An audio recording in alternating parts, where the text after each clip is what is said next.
Rowena Dooley asking Sol citizens to report for duty.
Rowena Dooley asking Sol citizens to report for duty.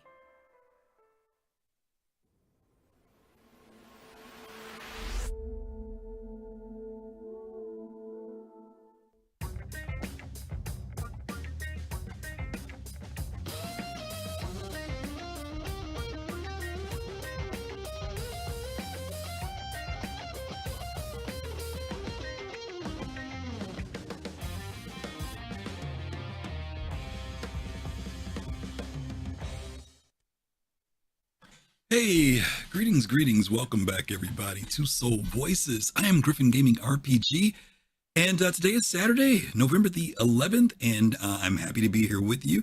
Thank you for your patience today. I know we're getting a bit of a late start. I got hung up with some things that I suddenly had to take care of on a Saturday morning, but I am here, and I'm glad you are here with me. So I hope you guys are having a great Saturday, and I hope you are looking forward to joining me for some great conversation. I'm still scrambling to put things together on my end technically, so bear with me if I seem a little distracted, but I am listening to you as you come in and share with me. Today's topic, as you guys can see, is called Stay in Stanton. Stay in Stanton. You're like, Griff, what does that mean? As you guys know, over the last week or so, we have been doing some testing with the experimental servers for Pyro. And it's been interesting. People have had a good time checking out things, seeing things. Some people are very impressed. Some people are moderately impressed. Some people are, I think people are okay. I think there are some people who are looking for more, which I can understand, and we can talk about maybe what more people were looking forward to. But again, this is the experimental. This is not what has gone live. It wasn't in the PTU. Everything wasn't there, but there was enough there to give us a good glimpse or a good idea of what Pyro's going to look like. And that was, I think, one of the main things. They want to make sure that things are okay, because this is a big leap for us, pardon the expression, for us to go into this new solar system. And so I think CIG wants to make sure that as they introduce this idea of server meshing, even though it will be the first tier of it, the static server meshing versus dynamic, they want to make sure things are in the right place. So I appreciate that, and I understand that, and we are on the cusp. We are on the verge. We are on the edge of finally getting this new system. And for those of you who've been there, you know that this system is a big system, and there's a lot there, a lot more actually than I thought was going to be there. And there's more to be added, which is great. So yeah, let's celebrate the fact that we are getting closer and closer. Shimpasta, how are you? I hope you are well. Thank you for that resub. Really appreciate you as always. Shimpasta's been around for a long time, and thank you for supporting us as always with the tweeter twits and all the other stuff that you do. Thanks much. So let's get ready to jump into it. As you guys know, this is Soul Voices, our show where we talk about things that are going on in the Star Citizen community, particularly from Spectrum and from Reddit and from the gaming industry in general. We're going to be touching on a little bit of that I'm going to be dropping in a couple of videos, though. There was a video I just saw about 20 minutes ago, unexpectedly, that I saw on Reddit that I might be bringing in as well. So be ready for that. Wow, BBG, thank you for the 400 bits. Thank you for that cheer. I don't know why they're not registering and I'm not hearing them, but I see them in the Twitch stream. So thank you so much for that donation. We appreciate that. So again, there is a link that you can click on to join me and come in and join the conversation. Let me see something here because I don't think that link is set up to come in. And I want to make sure that you can get that link. Some of you have it saved, but some of you, this may be your first time. And I want to make sure that you can get in. Let's see, is that timer on? The Q&A timer is on, but the live Discord is not. There we go. All right, so now it's on. All right, so you guys should be able to see that link when it pops up and, of course, come in and talk to me. Okay, so let's get things kicked off here. Let me change up my screen. That's the wrong one. That's the right one. And let's go to the very first topic that we have here. We're going to drop this link in chat for you. Royce Darby, thank you for the 100 bits. Appreciate that. Really appreciate that. Thank you. You guys are funding us right at the very beginning here. This is the first link. I'm dropping it in there for you. You guys can follow along with me on this one. But this one is titled CIG Stop with the Surprise Ship Sales. This one was dropped by Atmotaye. Atmotaye was the one who dropped this in. And I'll read it for you. It says, I know you like your surprise ships, but you really need to leverage the whole open development mantra of Star Citizen. Give yourself the benefit of the community feedback before it is more costly in later stages of development. You have a great focus group within the Star Citizen community. Let's avoid misnomers ahead of the costly late development curve.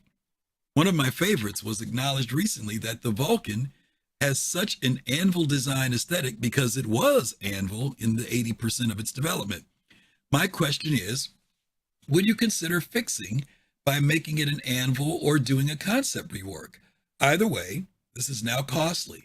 Another one of the 400i coming up in overweight and overclass for its specs. Again, these and others are now simply too time and resource intensive to correct. Okay. So to try to summarize this, and hopefully I won't take this person out of context, sometimes you guys know CIG has put a ship in the game that we didn't know about. It just gets announced. It's ready to fly. We didn't see a concept drawing of it. We just, all of a sudden, CIG says, hey, here's this ship. I remember, for example, the Valkyrie was one of those ships. When the Valkyrie came out, we were all sitting there watching the screen, I think at CitizenCon. And during their presentation, they broke off this Valkyrie, came out of nowhere. And we were like, whoa, where did that come from? It came out. People liked it. We thought it was pretty cool. But then once we got at it, we started tinkering away and using it. We started seeing things and we said, well, maybe this would be better. Maybe if it had if the cargo space was a little bit bigger, that might help it. And then one of the other things we said is that the way the Valkyrie is designed, its open interior allows for later on when they make vacuum a thing in ships. If you open the back or side doors, you're going to create a vacuum throughout the entire ship.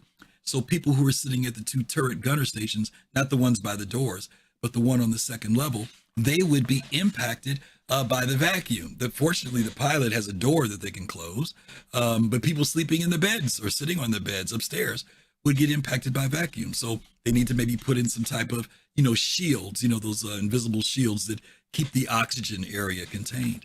So they're saying that maybe if CIG were to put out ships ahead of time, those things could be maybe seen and caught and mentioned. So let's see. What are your thoughts? When a surprise ship comes out that we didn't see in concept or we didn't hear anything about, do you think it impacts them in a negative way? Do you think that maybe there would be some things that are caught? Or do you think it's just not a matter until it's in the hands of the community, that's when we see things, whether it's a surprise ship or whether we see it ahead of time, whether we watch it from concept drawings to gray box to white box to gray box, and then finally hangar ready and then flight ready. Give me your thoughts on that. So let's bring in, we've got some folks already ready to come in and give their thoughts. Let's bring in Pops in Space. I think he was first. Pops, you there? Hello, Pops. Hey, how are you today? Fine. How are you? Okay, okay. Good. Good. I'm not exactly sure if this person's ever been in marketing. It sounds like they never have, or maybe they've never, they don't have a concept of it. Okay. But surprises generate energy. Okay. And that's one thing, when you see something that, that they've been working on. And plus another thing, CIG loves doing things like that. They get excited. They build up internally. It's things that they do. They want to show us, and they can't wait. So it helps on their side, our side. And the other point is he's saying too time resource intensive to correct. I'm not really sure I'm understanding where he's going with it. Well, maybe it's not he, but this particular person is going with that statement, because we should be able to have ships, and we should be able, like you said, give feedback, let them know. Well, it's like what's that? The Retaliator, where the corridors were too narrow.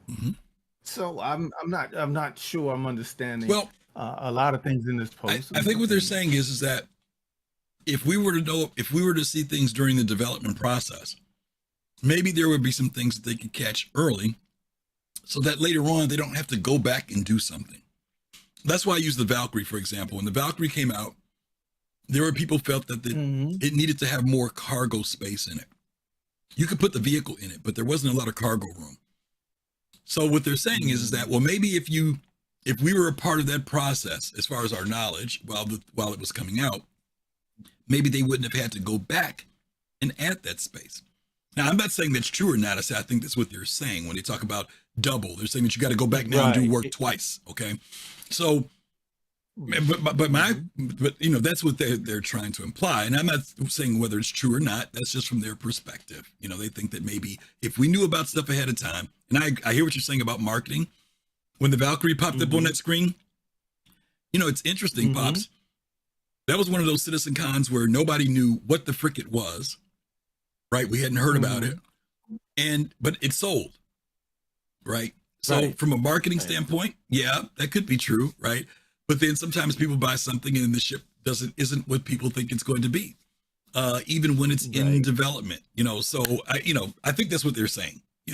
They want the development to be open all the way across. No surprise drops. No, don't stay away from surprises. Let us be a part of the process from concept to release. I think that's what they're saying. So is this person saying there should be a test environment for ships? I get that. That sounds really cool if they give us maybe like a ship PTU, a SPTU, where we could Well, there are times, right? We have had times when like right now, for example, the Argo. The Argo's not live right now. Right. It went into PTU. Exactly. You know what I'm saying? Exactly. So we do have that. There's talking about just the surprise aspect. And I know you I don't think you've been around when that has happened. Even though they use the 400i as an example, we knew about the 400i. We'd heard about the 400i. They're talking about this, like for example, this particular IAE coming up. We know that there are some there's something unannounced coming out. We have not seen anything about it. It hasn't gone to PTU. We don't know if that let's say they introduced the ship at IAE, but it's not ready. It's not ready, right? But we see it and we hear about it. That's fine. Or a concept or a hologram. That's one thing. They're saying if CIG drops a flight ready ship next week and it hasn't been a PTU or anything, they're saying CIG should not do that. That's what they're implying. Yeah, and I think that is 100% wrong. Okay. I think it's wrong. And like I said before, surprises generate. They can always go back and listen to the community. I think it again, it generates excitement to the community because we've all. So you're willing to take the marketing that maybe it'll push sales, get the community excited for the compromise of if the ship's not designed well, They can go back and fix it, and they know that, but it's more advantageous to do those surprises from time to time. That's kind of how you feel about it. Okay, fair enough. Now, wasn't the cutter a surprise ship? Yes, the cutter. We knew there was going to be something released, but we didn't get to do like PTU or any of that stuff on the cutter. Right. And exactly, what was the announcement they made about the cutter? I said there wasn't one. There wasn't one. There was a leak. There was a leak. There was a leak that there was a new Drake ship coming. Oh, okay. And we saw some images, and that was it. And then at that IAE, they debuted it. So it never went, there was no, we knew about this ship from the beginning to end thing with the cutter. Right. That's an example of that came out like that. Okay. All right, Pops. Thank you very much, bro. All right. Here we go. Okay. All right, let's bring in Rain Cloud next. Rain, how are you? Hi, Griff. Good. How are you? Good. I think a lot of the times people on Spectrum don't realize how data works. Mm-hmm. Where we see 90% of the ships that are being developed as they're being developed. Mm-hmm. CIG does these surprise ships, and somebody gets upset that they're doing it. They post something on Reddit, yet that ship sold, I don't know, $1.5 million worth of that ship sold, right? Mm-hmm. And it's like, you might have this opinion, but you are in the minority here. Mm-hmm. And I think the big issue I have with this too is they talk about it being too much time and energy and resources to quote unquote fix anything. Mm-hmm. How many ships have been rebuilt over the last 11 years? The 300 series, the Cutlass series, even the ones we had from the beginning to end, right? Mm-hmm. Yeah. Over and over and over and over and over again. Like the 600i rework is famous for taking a long time. Mm-hmm. They, like the Avenger got bigger and got reworked. Like they will consistently, even if we don't see anything wrong with the ship, they might go back later anyway, because metrics change or animation rigs change or something like that. And I agree with Pops. I think having surprise ship sales and surprise ships is it's just how this game is going to get funded. Yeah. And if they stop doing it, I don't know. There are people that seem to think that CIG should stop selling ships forever. No more ship sales, period. Right. I don't know if this person's of that mentality as well, or if it's just the no surprise stuff. But I agree with Pops. I don't think it's a good idea for them to stop surprise ship sales. I really don't. And to your point, Rain, it's not like this is every ship that comes out. It's once in a while. There's this one ship that they drop, and I'm sure. You work in this industry. They factor in a lot of things ahead of time. There's no ship that they drop and say, this is the final product. You know what I mean? There's always going to be this tweaking. Even I remember when Gold Standard came out, a lot of people thought that Gold Standard meant this is the final thing. And they said, no, Gold Standard is just bringing it up to where things are now, but it's going to probably get done again. There'll be another push for it, I appreciate the fact that the person's concerned about whether or not time and resources are being wasted. But I think as you said, I think they underestimate the fact that the company has factored that in. And I think they have. Yes, they have. And I remember like when I've said the story before, when the 600i came out, we were at CitizenCon. They threw it up on the screen. There was no specs. There was no document. There was no brochure. I didn't care. I bought it. I didn't know what the inside of the ship looked like. I bought it, So that was a marketing thing. You see what I'm saying? And yes, when I got it, I was happy with it. But as time went by, I saw some things. I said, ooh, they should have did this, or maybe they should have did this, or man, they put the science section back here. Maybe it needs to be up in the cockpit area. But guess what? They went back and reworked it. Now, to your point, there are other ships that we've seen from birth to being delivered, right? And they still ended up doing tweaks and reworks and fixing, so it's not like just because we see it from when it's on a piece of paper in a drawing to when it gets delivered, that means it becomes our comments and everything alleviated any additional work that needed to be done. No, I mean, again, we've seen that, like I said, the Avenger, the 300, the Cutlass, the Gladius, plenty of all, them. Plenty of them. Yeah, plenty of them. We've had to, that reworks have come in on them. So thank you. And that we followed them, So Absolutely. Anyway. I appreciate your professional information. Sure, go ahead. I do also think a lot of these types of comments about wasting resources and stuff Mhm. are based off of this whole. You ever see like a dev that made a racetrack post on the Spectrum, Mhm. and the Spectrum response is, "Why haven't you fixed this bug? Why haven't you added this ship? Why haven't you?" Yeah. It's not his freaking job. It's not his job. It's not his job.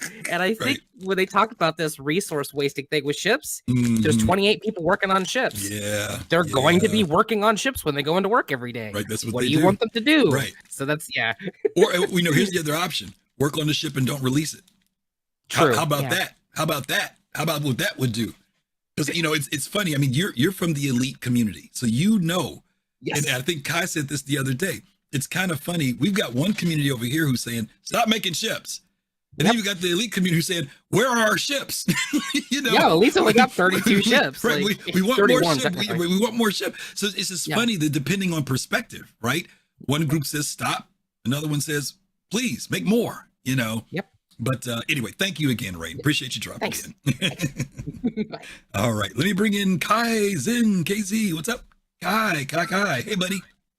Hello, brother. How you doing? I'm late. I started 30 minutes late today. I wasn't going to say anything, but I noticed. All All right. So here's the deal. You had Pops come in and say, well, I don't know. Maybe this guy isn't familiar with marketing. Mhm. And you had Rain come in and say, well, from the community side, some people are a little whatever. I'm going to just say it like it is. This person's stupid. Period. Do you not know how? Look, you could criticize Star Citizen development. It's too slow. It's scope creep, whatever. You could criticize Star Citizen community management for not properly managing expectations. You could criticize Star Citizen marketing for being maybe possibly predatory or maybe possibly from the standpoint of giving some false expectations to people that aren't aware of the project. Okay. But that's not what this guy is saying. This guy is saying, hey, you guys are dumb. If you were to do it different, you'd make more money. You cannot criticize Star Citizen for making too much money. Sandy Roberts is gorgeous, and she's way smarter than she is gorgeous. That woman makes some money. Yeah. She is gangster as F. Yeah. And I said F because out of respect, because it's your show and not mine. All right. Yeah. You people that say Star Citizen just doesn't know what they're doing. They're not making enough money. If they were to do a little more, they would make more money. Shut up. Shut up. You don't know what you're talking about. You're the people. You're a mouth-breathing Walmart greeter. You have no say in this conversation. The grown-ups are talking. Take your ass to the Refundian site and go talk your dumb ass shit there. Let me These ask you. people know how to make money. I was going to say, let me ask you a question. Yes, sir. Do you think that there's still some hints of, and I'm just saying hints of entitlement? We feel like we're supposed to know everything, and sure. Why didn't we hear about this ship ahead of time? 100%. And if he had phrased his question as, "I'm salty because I want to know stuff, and I feel like I got the right to know," then I would be able to address it as, "Oh, you're just a soggy biscuit." That's fine. Yeah. But he didn't. He addressed it from the standpoint of, if you guys would do it smarter, you'd make more money. No, dumbass. You don't know better than them. They have grand total of over $500 million versus your $43 sitting there because you just finished your Uber for the day. Like, nah, dude, you don't. Yeah. Don't tell them how to make money. They know how to make money. There's nothing else they do is make money. Yeah, if there's nothing else they do, they know tell how to them make other money. things, but don't say you would make more money. No. And everybody, like, don't get me wrong, like, Pops was being classy, Rain was being, people would be I'm not classy. I'm a Marine. It is what it is. Yeah. You're gonna talk dumb shit. I'm gonna tell you you're being dumb. Yeah. Okay. All right. Love you, brother. Thanks, I'm out. Kai. All right. Okay. Let's bring in Zarin, and then we'll move on to our next one. Yes, Zarin. What you got? Togi's coming to. Zarin, how are you? Okay. First of all, I love Kai's no-nonsense take on this comment. I had to put my glasses on to read this static. I'll put it this way. Okay. And Who wrote this, first of all? Is he even a member of the community? Does he know that ship sales drive the development of the project? Yeah. I mean, I think I listen. I've been guilty of being a backseat developer, right? Because I take my experiences and what I think I've learned. I mean, I've stopped over the years with CIG. I honestly have, but there were plenty of times when I was going, why are they doing it this way? It doesn't seem like this would make sense. But again, I use that example of when the 600i came out as a consumer. That day I was in Austin, Texas. It popped up on the screen and I didn't care what it did. I didn't care what the specs were, what it looked like inside. All I know is I saw this thing and I wanted it, right? I didn't have the benefit of saying, oh, here are the concept drawings. Here's what the ship is supposed to do. Here's the engine sizes. Here's the capacity. I had none of that. Now, did I feel gypped later on or ripped off when I got it? And I said, oh, wow, it looked great on the outside, but it sucks on the inside. I know there were some people who said that, but I didn't.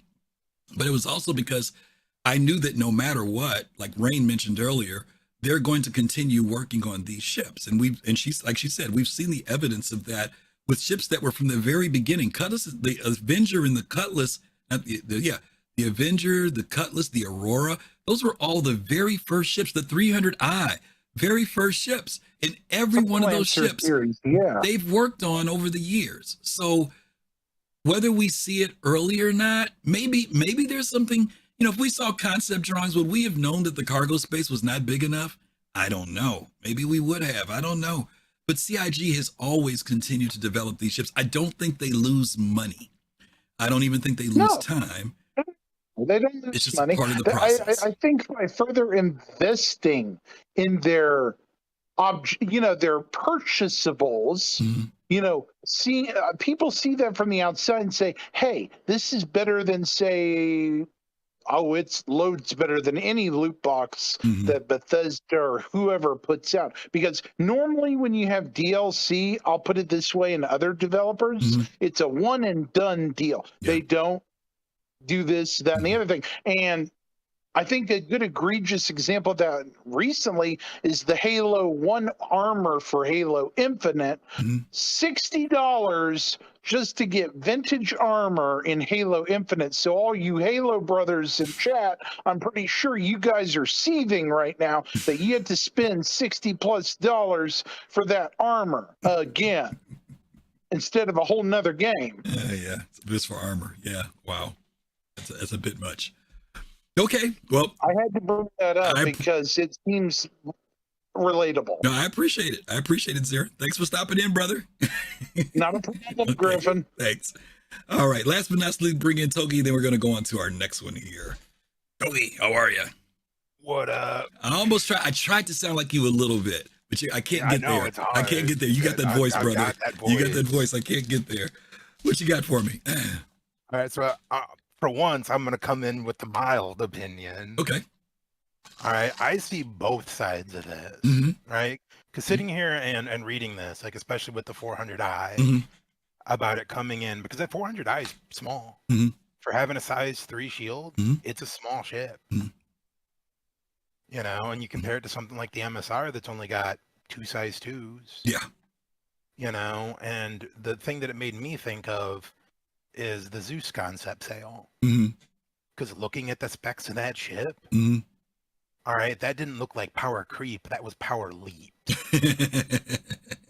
I was legitimately upset. Yeah. Because it looked like it completely invalidated everything that was currently in that class size. Yeah. And then CIG had to come in and write a Spectrum post that they're going to update go back and rework it. Yeah. All right. So on one hand, they could have talked about this before, and they didn't. And I wish that they would do that. But at the same time, it shows a willingness that they're going to go through all of the ships, right, and redo them, right, at least in some capacity. Yeah. So I don't really know how much releasing stuff early. It's not that they need to release the ships early. It's that they need to give us a better idea of what their plans are going forward. Okay. Particularly with balance. Okay. Yeah, balance Because is when tough. Yeah, go ahead. You know, when you're selling ships based on that balance that are real money, that gets very complicated. Yeah. You know, you're looking at you know, like the current bug with the ridiculous acceleration on the Hornet. And then we're going into AIE and they're going to sell it. You know, I think that this is an issue of transparency and OpenSea. They should be like, when you buy a Hornet at AIE, they should tell you, like a pop-up should come up and say, hey, it is currently bugged. That is why it's the meta. Yeah, people are buying it for that. That is going to change. But instead, they're going to give you your little check mark box that you always get. And they're not really going to say much past that. Yeah. Yeah. I wrestle with this a little bit. This whole process of purchasing as a consumer ships in Star Citizen is entirely unique in many ways to any other game that I've ever played. And there's a lot of what I do that is truly based on speculation, right? Yeah. You know, I'm like I said, that 600i story, right? I bought that because of the aesthetics. It has nothing to do with what the ship was capable. It could have been a flying trash can. I bought it, right? I think it looks kind of like a bedpan. You know, right. You know what I mean? So, you know, but a lot of it, even after getting the information, right, and seeing it as an explorer and this, that, and the other, or touring, whichever version you want to talk about, there's still so much speculation about what that means. You just fall in love with something. Yeah, and so I think that there is always I'm willing to embrace the speculation side of it. I worry about whether or not other people are, though, like you said, because if someone thinks that this is like, remember the debacle with the Ares, right? Oh yeah, no, I was upset. You know, but I'm saying, you know, there was a certain impression that was given about that ship, and if people's speculation or their feeling about it, even though, like you said, I know from a legal standpoint, there's the checkbox, there's the anything can change clause that we know exists. Yeah. There's still the side of me as a consumer that wrestles with that, because that may be the fact that there's a clause here. You know, and it's one of those things that invoking that clause isn't free for them. Yeah. It just comes at the cost of community goodwill. Yeah. And it's tough. I don't know that's why I said the uniqueness of this puts me as a consumer in a weird space. You know, I can mentally accept it, but my wallet and my heart, you know, conflict. You know, because let's say like I'm looking forward to this rework right now for the 600i, right? And and the rework, to be honest with you, I hate to say this, I'm thinking about it just like for the first time. None of the rework has anything to do with the specs on the ship, like weapons or, you know what I mean? It's all aesthetic, right? Yeah. And if they put that ship out and it's not what I'm hoping for as a consumer, you know what I'm saying? I saw the concept pictures. But if it's not, I'm still speculating that ship is going to be good. Am I using the evidence of the past? Like whenever they've upgraded it, you know, past ships, they've made them better. I could use that as my fuel to say, oh yeah, CIG is going to make, it's going to be awesome. But there is a reality that the 600i might be not what I want. You know, it's a weird space to be in, Togi, is what I'm saying. You know, even though we know that's super weird. I mean, especially when you're you know, asking real money for these things. Yeah. You know, and I mean, and not just a little bit of real money, a lot of real money. Yeah. And everything else I've spent money on, hopefully if I've done my due diligence, I know what I'm getting, right? Yeah. When it's all said and done. And it's, you know? and that's the other thing of having to do your due diligence when you're not given the full information. All the information is not even given the idea of what they're trying to do. Yeah. It's speculative. And I'm willing to admit it. Exploration. I'm in this game for exploration. Say, Griff, I'll give you $1,000 if you can tell me what exploration is in Star Citizen. I'd lose the money. Yeah. I'd lose it. I would. Yeah, we got no idea. No idea what that means. I don't know. I hate to say it. All I can do is hope that it's going to be something cool. Yeah, something cool. That's it. You know. All right, Togi. Good points, man. Thanks for dropping in. Let me get on to the next subject here. Okay. Let's move it right along. Let's move on to the one that our title for the day's show is. Stay in Stanton. Stay in Stanton. I'm going to try to show you guys this video that I was talking about earlier too. Do I need to drop this in chat? I do. I need to put it in chat because I don't think I have a moderator today. Here it is. Or this Fast. Oh, Fast Cart beat me to it. Thank you, Fast Cart. Stanton. We have all waited. This is by Rivet. I didn't put the name in there, did I? Oh, yeah, I did. Rivet. We have all waited many years for the release of Pyro, the first new solar system for 8, emphasize 8, y'all, 8 years.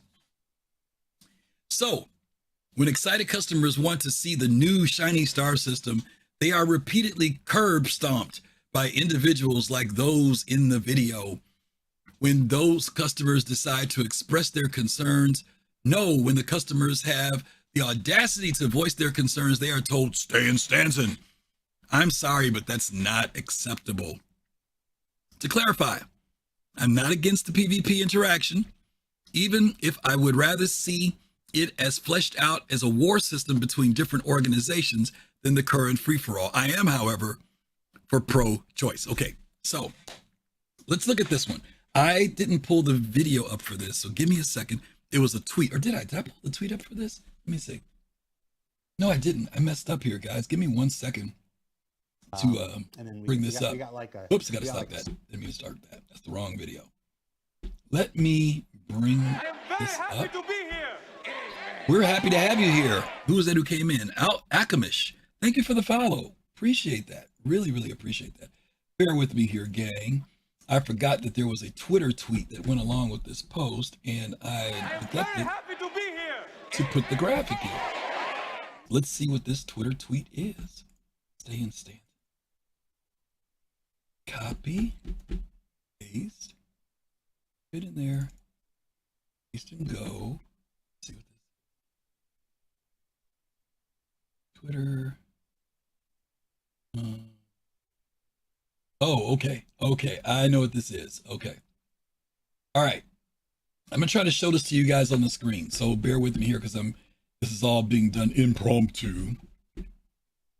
I know what video. I didn't know there was a video out for this. I had heard about it, but there is a video. Capture, desktop capture, smart selection. Okay. I have not seen this video either, gang. So just kind of bear with. Here's the video. And if you guys have the link, you can kind of look for it for yourself. But this looks like this was Space Cutlet. Let's see. Oh my god, this is disgusting, bro. Yeah, because they're inside of Armistice Zone. Yeah.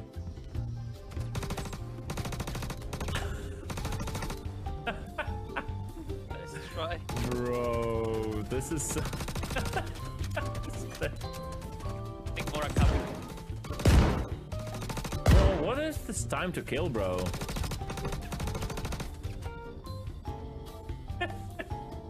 Okay, so for those of you who don't know what was going on, and some of you do, that when Pyro came out, there were some areas that were not Armistice, and when people were coming down from their habs, or coming out of their habs even, they were being killed. And the idea was that we were supposed to be able to go into Pyro for testing. Now, some people will say, well, because you could do it, that was evidently CIG left it in there, people could do it, no big deal. But there were some people who felt frustrated because they wanted to be able to go in and test out things and see things, and they never could get a chance to even leave the station. The other dynamic that was existing here too was that it was limited. There was only so much time that Pyro was available for people to play. So of course people got upset. Some people's response was, well, if you can't deal with Pyro, you need to stay in Stanton. Hence the title for this particular subject. Now, this is the video that I ran across today, which I didn't see yesterday because I didn't get a chance to watch all of SC. Inside Star Citizen. No, Star SCL. I didn't get to watch all of it. But evidently, I know there was a technical issue and Jared did some talking and took some questions. But this was the clip that I saw, that video that he put out. Let's see if I can get this to move up. And then we got like maybe some of you all saw this. I didn't until today. Let me move this over. Is that going to work? It's not going to work. Give me 1 second here. Let me redo the new one because that's kind of funky. Let me do it again. Hold on. This was a video, I guess, that Disco put out. Bruce Warren, thank you. A super chat on YouTube. Thank you so much. Truly, truly appreciate that. You are the guy. You are the man. You are the person. Appreciate you. I know who you are personally, so thank you very much for that. All right. Here is the video that evidently Disco put out. And like I said, I just saw this like 30 minutes ago. So take a look at this. And then we got like a 17-minute section that's just dedicated to camping and griefing at the spawn habs.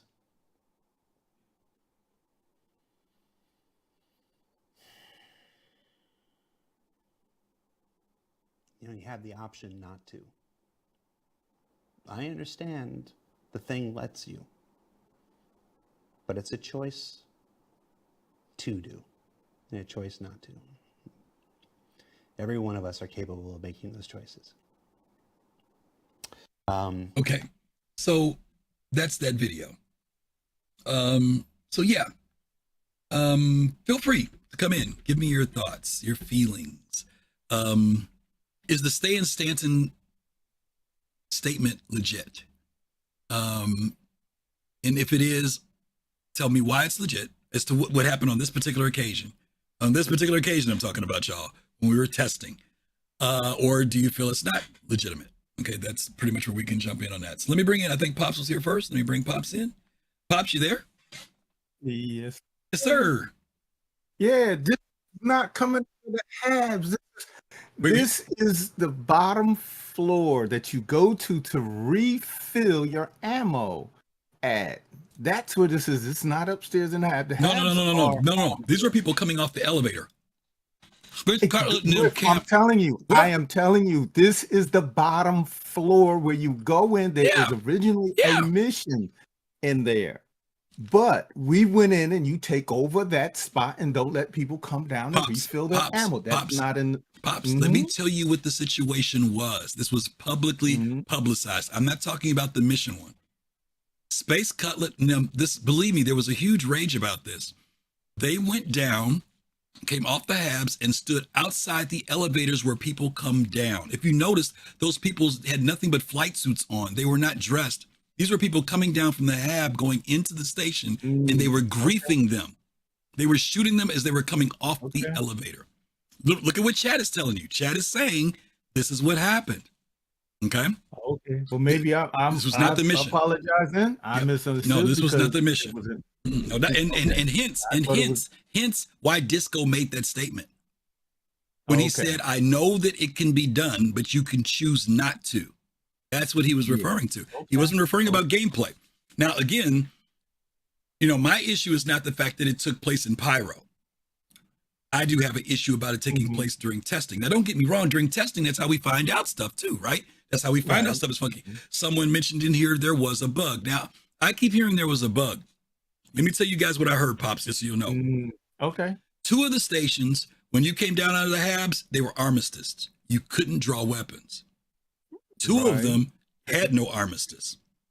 At first, I thought that was deliberate. I thought that they made it like you can choose which one you want to go to. If you want to go to the safer one, you can. Or if you want to go to the one that's a little bit more dangerous, you could.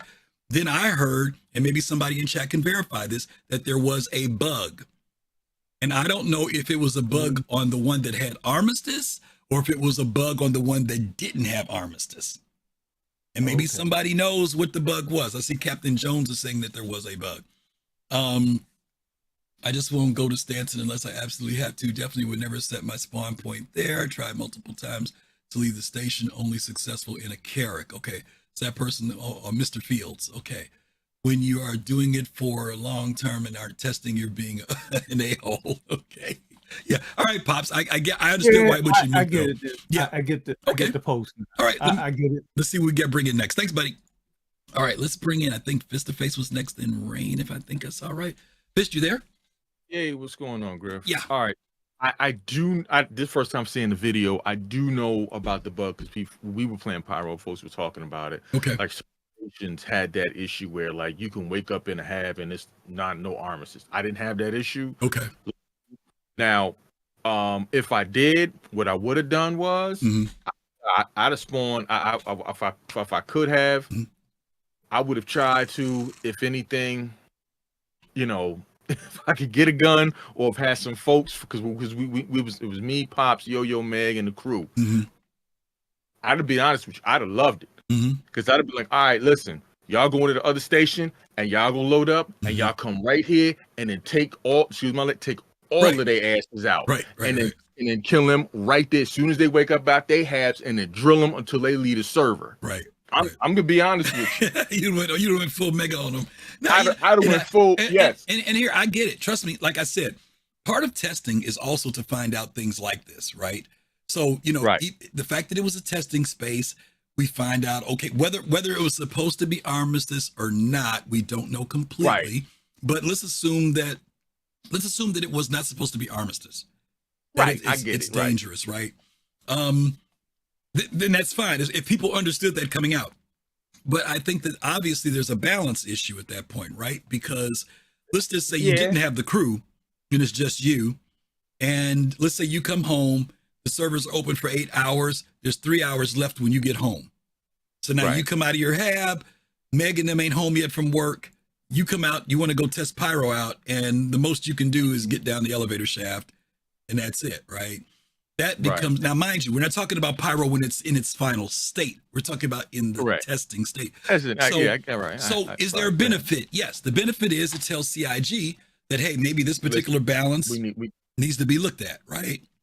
It puts frustration on us because obviously we're excited to go in and play Pyro and we can't. Of course. Which is the other side of the coin. But then, like you said, there's also the other side of it that says that let's say that you were home and everybody was home. And then you call out the reforces. That shows another dynamic of balance, right? For us to look at and say, here's a way that it could be dealt with when Pyro goes live. If you go Pyro, make sure you don't go by yourself. That might be just what it is, right? So you could see both sides of it. I can understand why people were frustrated. I can understand why it also forced gamers to become imaginative and innovative to push back, even if it's a bug. How do we work around that bug, right? We got all types of workarounds in the game. I want to say this real quick because I know you got a lot of folks. Because one of the things is that from playing MMOs, I always think of the bad in folks when it comes to MMOs playing like this. Because I've seen it so much of troll mechanics, people, blocking doors, not to be able to let you get it. So I always think of like, listen, this is a testing ground, so let's test these things out right now. I'm not mad at it. I'm not mad at what they did. In a lot of ways, I'm kind of glad that it's a bug. They know it's a bug there. Let's get it fixed. Now, here's the thing, real quick. We was out today with Arthur and them, and we was out there doing a little ship show on the ice and microtech. Obviously, it's an armistice zone. We had some of the griefers come out there and act a fool. We can't do anything because there's no recourse of action. You know what I mean? Because that's now, the negative side, offense is all offense. It's all sided to them. We don't have any defense. Hopefully, soon it'll allow us to become more defensive, like they did with the trespassing. You know what I'm saying? Stuff like that they'll implement. But hey, when it gets there, trust me, I'm be all gear. I want you to act a fool. Okay, fair enough. All right, Fist, thanks a lot. All right, let me bring in Rain next. Rain, you there? Yeah, hey. Hey. So, at the end of the day, can we all just agree that this is a game? That we are supposed to enjoy the experience of, right? And if that experience is degraded for whatever reason to the point that I cannot play the game and I'm frustrated to the point that I quit playing the game, that is bad for the game. It's bad for the community because people will run away. Now, I am not saying that Pyro shouldn't exist and it shouldn't be where it is. I come from EVE Online. I have been in EVE since 2006. I was a pirate in EVE. I have fought in multiple alliance wars in EVE. I routinely gank people in EVE. So you're not against PvP. I got you. I've got the kill mails to prove it, right? But EVE also has tools. Like if you go into low security space, the first time you go in, you get a big giant pop-up warning window that's like, are you really sure you want to do this? This place is very dangerous. And if you do that, and you come out there and I gank you and you open up a DM to yell and cuss and curse and scream at me, I'm going to respond with, you did this to you. You knew what you were doing. But the thing is that EVE gives the tools It gives the ability for people to respond. It makes people aware, etc., etc. This spawning and being walked out of the door and being shot and killed. The problem here is that where are the tools? Where's the user interface? Where's the information, the conveyance to the player about how they can counteract this? Yeah. You know, letting them respawn somewhere else if it's too crowded or whatever. At the end of the day, this is still a game that we should be enjoying playing together. And I understand why Jared is upset, because some people will argue, well, this is helping CIG test things. No, it's not. It's not. Because if players cannot get into Pyro to test Pyro because they're being killed over and over and over and over and over again, how is that helping CIG getting any data other than, yes, this area needs an armistice zone? That's it, right? Right? The elevator, right. That's it. And here's the kicker. I don't know, again, I don't know which one was the bug. Having the armistice exist or not exist. I'm not sure which one. I just know 2 of the stations had armistice, 2 didn't. Yeah. And to your point, you know, the balance is a big factor. There's always has to be that compensation, right? If people are getting killed to come down here, does the game allow me to enter into the game a different way? If it's solely this only narrow path for me to get in, and that path is being blocked, well, now we've got a problem, right? I also wonder, and I'll just present this as a question in general. Thank you, Rain, for coming in, by the way, for that, because you gave some good insight to that. Thank you. Let me throw this into you guys. Keep in mind, too, that this was being done for a stream. And is this about the stream providing entertainment to those who are watching it? Or is it about the player? I don't know. Maybe it was both, you know. But if I'm a streamer and I'm trying to find ways to get people to watch me, I may not think about it from an aspect of griefing. I may be thinking about, here's something that I see that you can do in the game, and I do it. And I do it because I know if I do this, I'm going to get some good views, right? And let's face it, you got views. You got people talking about it, right? All right, let's bring in, I think I'm going to bring in Almost Over. Please forgive me if I'm out of order here. Almost Over, you there? Hey, what up, bud? How are you?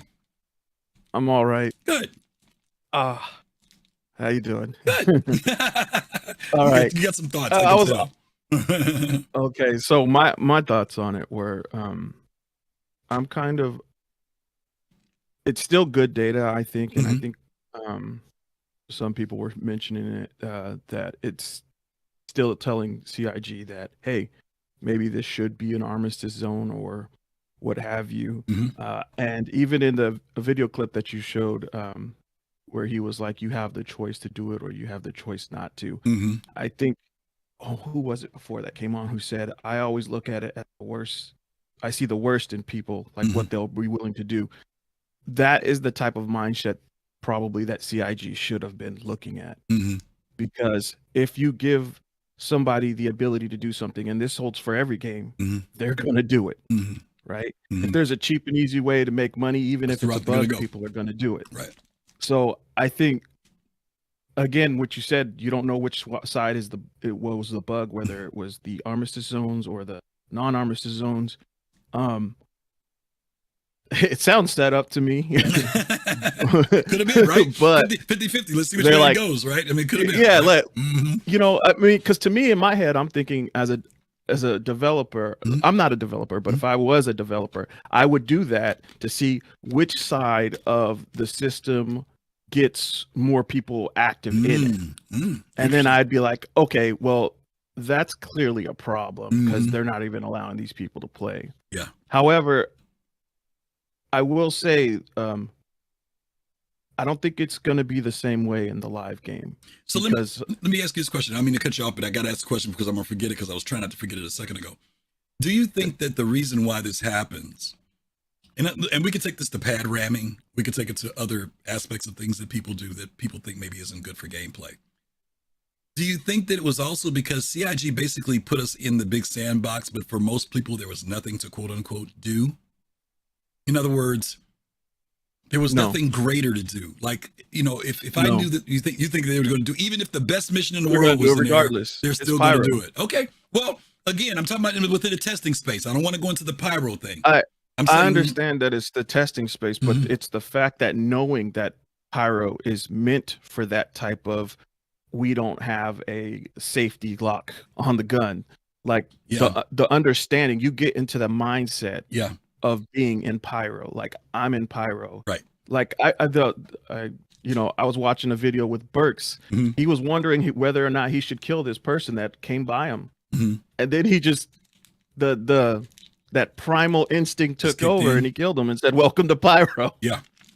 So it's not about, see, in that situation, it was the whole I'm in pyro. Yeah. So people were going to do it regardless. Yeah. I see them building in mechanics that will be game related mechanics that will curb it. For example, they've told us that we're going to have things where NPCs will hear us, right? You fire your gun, they're going to hear it. If you go into a station and that's a certain gang station and you decide to start firing your gun, I would not be surprised if that gang shows up and starts laying in on you. That they have their own set of rules and laws, even though it's not UEE, right? You can't come in somebody else's turf and start acting a fool.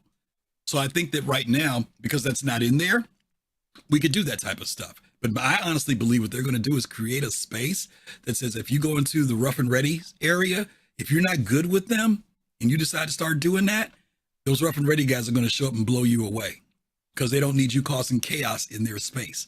That's how I see how CIG can balance it and make it so it's still kind of cool. You know what I mean? It's like, if I'm good with these people, I can pull off some crazy stuff. But if I'm not good with these people, I got to keep my guns in my holsters unless somebody messes with me, But go ahead. I'm sorry. Go ahead. Oh, well, I was going to say, I would, even if they left it at no armistice zones in there, I would still like to see how that would play out, because there has been other games that I've played in where, I was a huge PvP in other games, not so much in Star Citizen. Right. But there were times where people would take over an area and do stuff like that. And then the community would come together and oust that group. Yeah.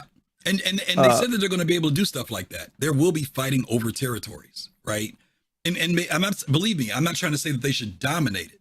I'm saying, how do you create some balance? You know what I mean? So if now mind you, if me and my boys show up and my girls, right, we show up and we want to start doing that, if the gang shows up, we got to be ready. You know what I mean? It's like, okay, the gang's going to be here. We're going to dominate this area. That's cool. I'm just saying right now, there is nothing to create balance, because we're testing it. And I agree with you. I don't think that they should. I don't have a problem if it's no armistice. I don't. I'm not a big PvPer, but my attitude is I know what the deal is when I go there, and if going there by myself means there's a certain level of risk, like I'm gonna be honest with you, I came in at checkmate. I had no problem. My friends were over at Obituary having a fight over in Hangar 11. I flew out of there, went to Obituary, had no problem. Went past plenty of people. People were running, going to do their stuff. And I was waiting for somebody to start some mess. I made it all the way over to Hangar 11 with nobody messing with me.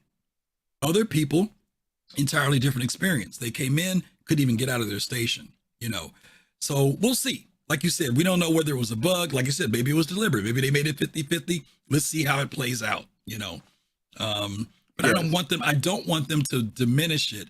But I think that the stay in Stanton statement for me is false for one reason. And it's because it's not the way this is not the way Pyro is going to be in the end. It's the way it is right now. Oh, no. And so I can understand people's frustration.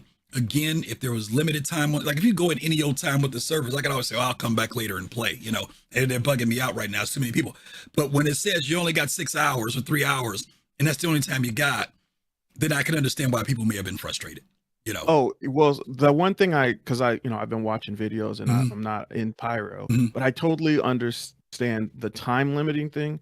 Then I'm like, okay, when you know there's like a time limit on something, then it should have been taken upon those people themselves to show a little bit of decorum on. I didn't know there was a whole time. Oh yeah, it was during those hours where they only left the server open for so many hours and then it went down. So that was if that's the case, then it's like But again, it falls back to that. If people can do it, they're gonna do it. They will. Okay. Thanks, bro. Appreciate you. Thanks. All righty. Let's bring in who is this? Let me bring in, I think that's North End, North End? Is that you, North End? Hi, sir. It is. Okay, good. How are you, man? Doing pretty good. So, I have played previous games, like Escape from Tarkov, when they release a new map. was this unspoken word of a gentleman's agreement where nobody fought at all. They would just go explore the map. And it was that way for about a day or two. And then, game on. Right. But the map was released, and that's what we're going to use. We had no training materials. I feel like it's kind of the same cut of cloth bringing in Pyro, especially the fact that in terms, Pyro was not released. It was a testing preview. It's gone. We can't go back into it, and we had a very finite time to go explore. I'm using explore in air quotes. When people are getting griefed and ganked at the habs, where they can't go out, explore, test, and find other issues for CIG to report on, it doesn't look good on the community to just exploit a bug for their own entertainment. When the fact is they should have used that time to go explore, help out, see the new atmosphere, and report any other issues. Once that bug was reported, it should have been on CIG to do a hotfix immediately to fix that, to prevent any other issues. Let me ask you a question. Sure. And I know I know you don't know what the real answer is. I'm just asking it to be rhetorical. How many people do you think went into, with all the information, right? We're gonna have a select group of people be able to come in and see Pyro. We're going to set an 8-hour window for you to do it. It's going to be on its own server. Everything's not there, but we need to get this out there so we can get Pyro out to the masses. With all that information being given to the community, do you think that the community honestly went into Pyro with the idea of oohing and eyeing, testing, or it's lawless and I can't wait to get in there and kill people? Without building a profile in every single gamer in this community, I'm going to go with not enough or too much. So, okay.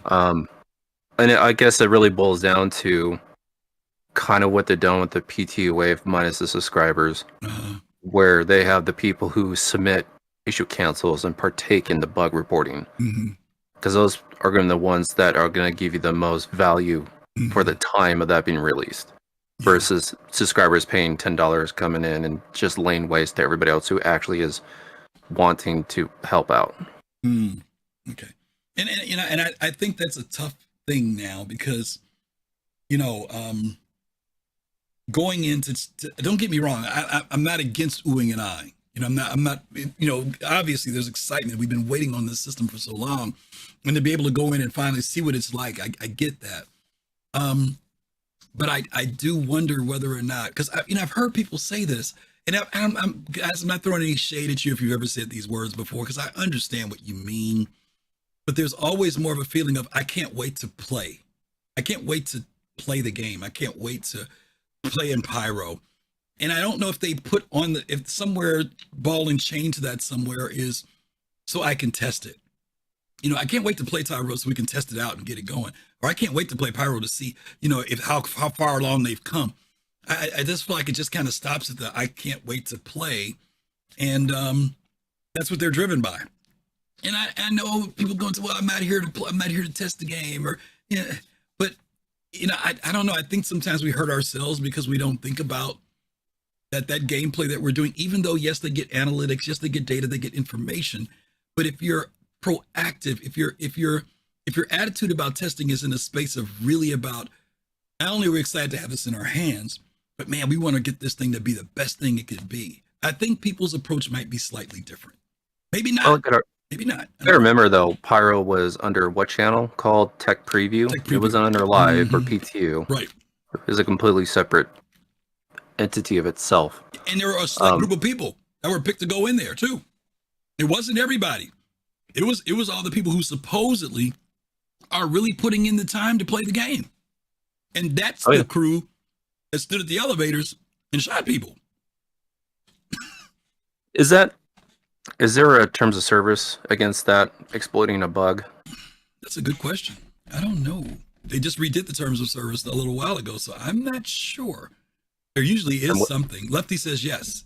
Lefty says yes. And would that fall underneath that? You know, I know that they've had bugs, like, for example, they've had like money related bugs, right? People go in and make $1 million because there's some weird thing that they can do with the console and blah, blah, blah. And I don't think they've ever kicked anybody out. They just go back and reset the servers when the exploits get really bad. Excessive griefing, they say, won't be tolerated. I do know that. I don't know. If the excessive griefing is created because CIG left it open, then there becomes that question. And that's why I think Disco's response was interesting. He didn't condemn anybody, but he did raise it as a point of issue from the sense of, is it healthy for what we're trying to do? It was a straight up disappointed father talk. Exactly. And it was more of a think before you shoot. I mean, just give some thought to it. This is bigger than your 5 seconds of getting off, basically, is what he's saying. And, but if you want to do that, okay, that's on you. But like you said, it was kind of like that dad who's a little bit like, guys, we should be getting a little bit past this a little bit, But that's my interpretation of him. He didn't shoot anybody down for it. He could have called out whoever did. He didn't. But he did to kind of make us say, think about it. Think about what you're doing. Of course you have the choice. Just because you can do it doesn't mean that you have to. Anyway, let me get going, North. I got some more people. Thanks for dropping in, bro. Appreciate you as always. All righty. Let me bring in North. Togi. Let me bring Togi back in. Togi, you there? What up? Back again. So as much as I want to come in here and just scream kill everyone. All right. I think this is the perfect example of what the difference between PvP is and griefing. Okay. And this is one of those times where CIG could have put a foot down. And instead we get this lame, disappointed dad talk from Disco. Yeah. Like, you've literally got this guy on stream with evidence, ban him from the preview channel, and say, hey, you guys want to kill people in live? You want to kill people where we've got the bugs and stuff fixed? Cool. All right. But here, it's not tolerated. It's not tolerated by anybody, streamer or otherwise. And they didn't. Okay. And that's just going to make things worse. Okay. I mean, especially in a place like Pyro, where, again, the system is going to be designed to be PvP centric. Yeah. Like, it shouldn't have been a surprise that people were going to do that. They should have put, again, this big transparent thing up that says, hey, these two places don't have armistice zones. That's a bug. If you exploit it and we have proof, you're going to be removed from the preview channel. Wow. Okay. All right. I can't argue with that. All right, Togi. Thank you, brother. Yep. All righty. Let's bring in, let's see. I think is this, who came in? I can't see your name. My Discord is acting dopey. Jay Voodoo Chow. Oh, Jay. Hey, buddy. How are you? Hey, I have a lot to say about this. So if you've got time to hear it all, shrink it down because I got 3 other people behind you. So just give it. Well, that's why I'm saying you can get to those people first if you got time on the end. No, I got it. We're only halfway through the show, so just give me the best you can. I'll take what you got. Go ahead. All right. Oh, jeez. So Pyro is here only because CIG wants to kind of keep Chris Roberts' letter to the people, his promise, good by having Pyro before the end of the year. Okay. We are still in alpha. Okay. That means that there are going to be bugs. Anytime we play, we consent to whatever the conditions there are for this game. True. So it's being pushed out earlier than they want to because it's just not ready for the regular routine of patches and whatnot. Okay. And we have these exposures on bugs that everyone accepts going in. Stuff is going to happen. I believe that anything that is allowed by the game someone's going to do that. Right. And if it's griefing, then someone's going to be griefing. And if CIG, which is a for-profit company, wants to keep the profits coming in by making this universal accepted game that everyone wants to play, they will find ways to tailor the griefing, the bad aspects of that the community will go ahead and try out. Okay. And that's their responsibility. Whether they are successful or not in that endeavor will determine how much profitability their final game will have. Okay. I'll buy that for $1. Okay. So there's a whole lot more I have to say about this. And I'm a Care Bear. I don't want PvP personally, but I understand that more and more this game is leaning towards that, and I'm just going to have to deal with that. Whether the ultimate form of this game at the end of the day is the game for me, you know, maybe it's not. Maybe I need to, you know, sell off my ships or whatever and play something that's more entertaining for me. This may be too much for me. Yeah. That's my greatest fear as a Care Bear that I am. Yeah. But I understand that going into this situation. I think you'll be fine. I think that CIG is going to work very hard to make sure everybody can play the game. Again, this is just one system, and it is definitely dramatically different than Stanton. You know, we thought Stanton was tough, but they've always said Pyro is going to be tough. I'm saving my judgment because even with what we have now, it's still not. We may be seeing 30% of what Pyro is going to be, 40% maybe. And until I see 100%, you know, the final product, that's when I'll cast my judgment on whether Pyro is the place that all of us think it is. Because right now we all think we know what Pyro is going to be. But I've been around long enough to know that every time I think I know what CIG is going to do, they one-up me. They raise the bar more than what I expect. So I think us soft heart people will be fine. We'll find our home in the verse somewhere. But thanks for bringing it up. I appreciate it. But anyway, a lot more to say, but we'll save it for next week. We'll talk. Take care. All right, buddy. Thanks. Alrighty. Let me bring in Odie Z next. Odie, I recognize his. Odie, you there? He's clicking his mic over. He's there. Yeah, hey. Yeah. How's it going, Griff? Good. Your audience is gonna hate me because I don't care. I don't. This is the thing people need to understand. CIG need us to break the game. Okay? We need to break it in ways that they haven't thought of. Okay? So, you know, and the way I'm thinking of it is like, why is it that people always cry to the referee instead of figuring out how to play with what you're dealt with, right? I don't see anyone grouping up. I don't see anyone fighting back. I just see people going to the forums. Right. Why? It's a sandbox, which means you have the tools to play how you want to play.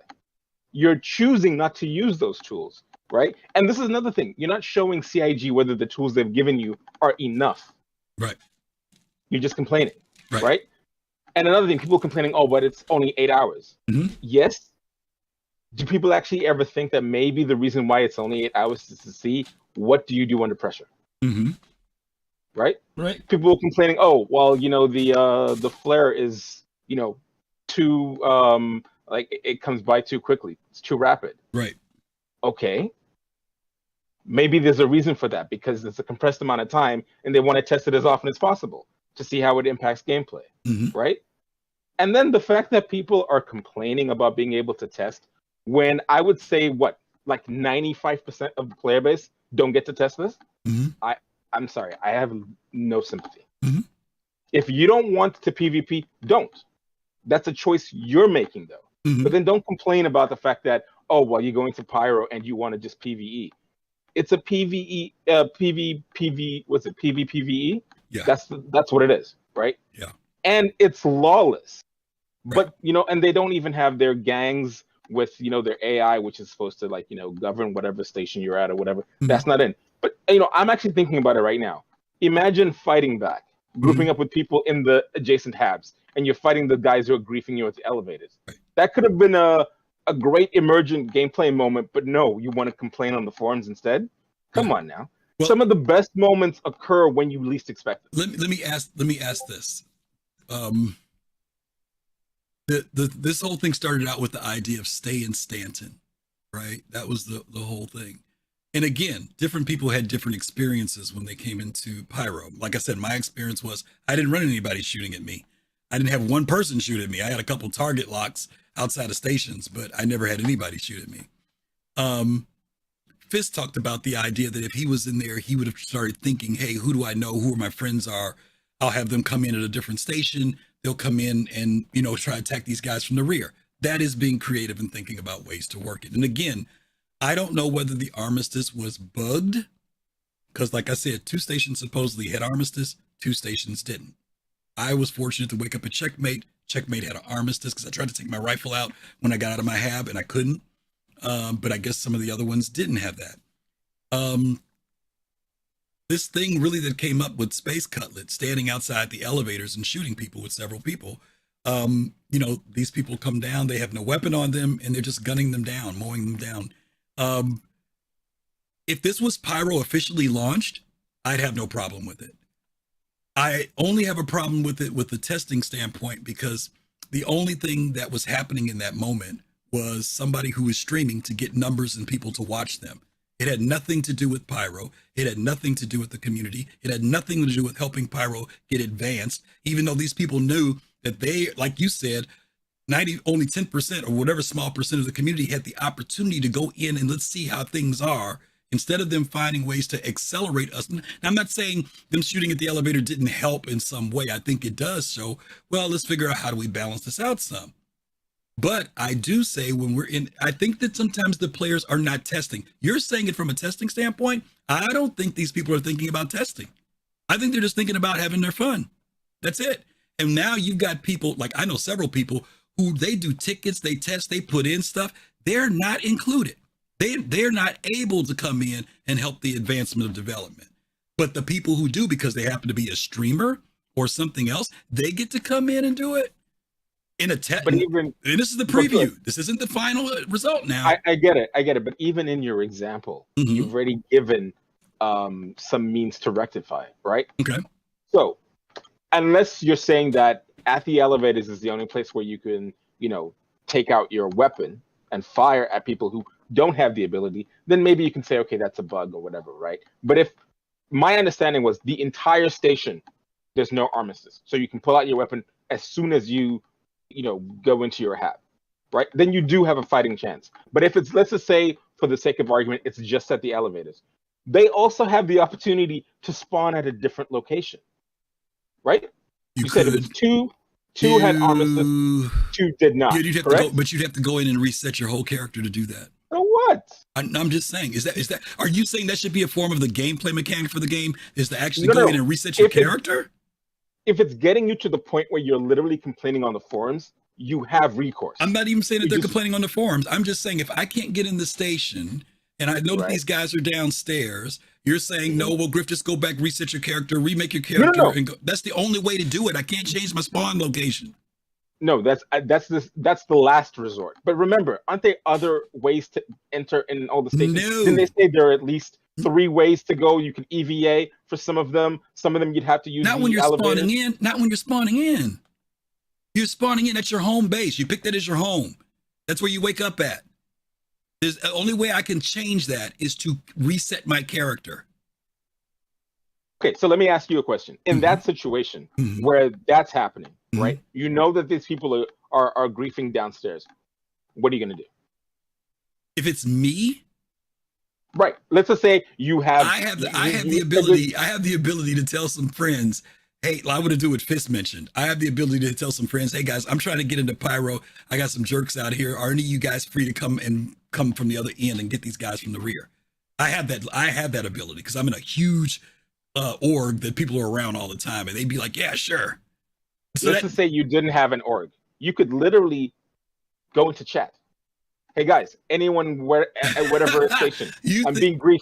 Yes, I mean, in Pyro, the resources at your advantage. You've got a lot of faith in humanity. You've got a lot of faith in humanity. If you think that there are going to be some people in Pyro, how often do people say, "Hey, I need help in chat"? In Stanton, they do. It falls over itself to help somebody. You're saying that people are testing, saying, "Hey, guys, I'm getting griefed over here." People are not going to come out and help you.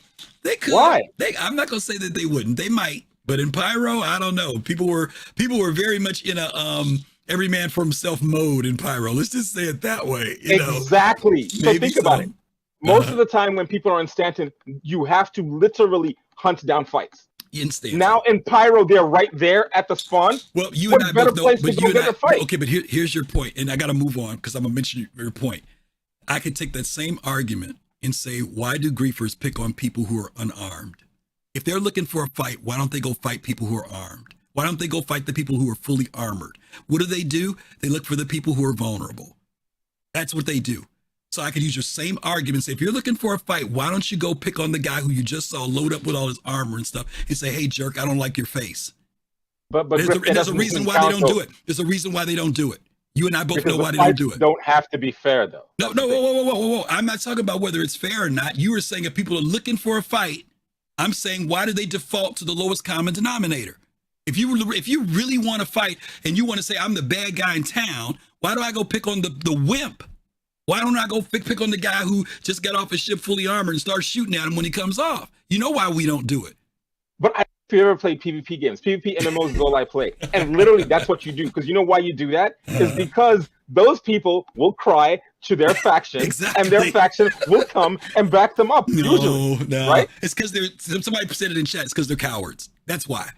They can be cowards, but it doesn't matter. That's why you have a problem that you need to solve. I agree with the problem. To solve it. I agree. Listen, I'm not disagreeing with I think we should try to find ways to work it out. And I do agree that this gives CIG some things to say, okay, this is how do we create balance when this happens? Again, if this was Pyro released, I would have probably no problem with it. I probably wouldn't. I probably have no problem with it.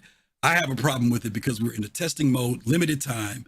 And yes, people can be creative. Like you said, Fist said that earlier. Hey, I got a short amount of time. Let me call my boys up. Let them come from the other side. We can have this firefight right here at the elevator. But there are a lot of people who do not have that. They don't have that. They don't have that resource. And for those people who came in and worked that day and the servers are going off at 8 p.m., they got home at 6 o'clock. They log in after waiting 8 years to finally go into Pyro and they can't even get off the freaking elevator shaft. That's tough. Yeah, but this is perfect for CIG though, because now they can see, okay, this is a big agree. problem. Agree. Let's solve it. And so you know what? Mm-hmm. People can get mad at those people who are griefing, but I'm actually glad because this allows I'm not mad CIG at them. for the next time Pyro comes around. I'm not mad they at may them. have a solution. I agree. I hope they keep we agree. the no armistice spawn. Oh yeah. No. I don't care about the armistice. Like I said, that doesn't bother me if it's no armistice. Honestly, it doesn't. It really doesn't. Again, be prepared when you go there, right? Be prepared. Exactly. I got to get some more folks in. My time is flying by. Okay. Thanks, Odie, as always. Odie's always the controversy guy.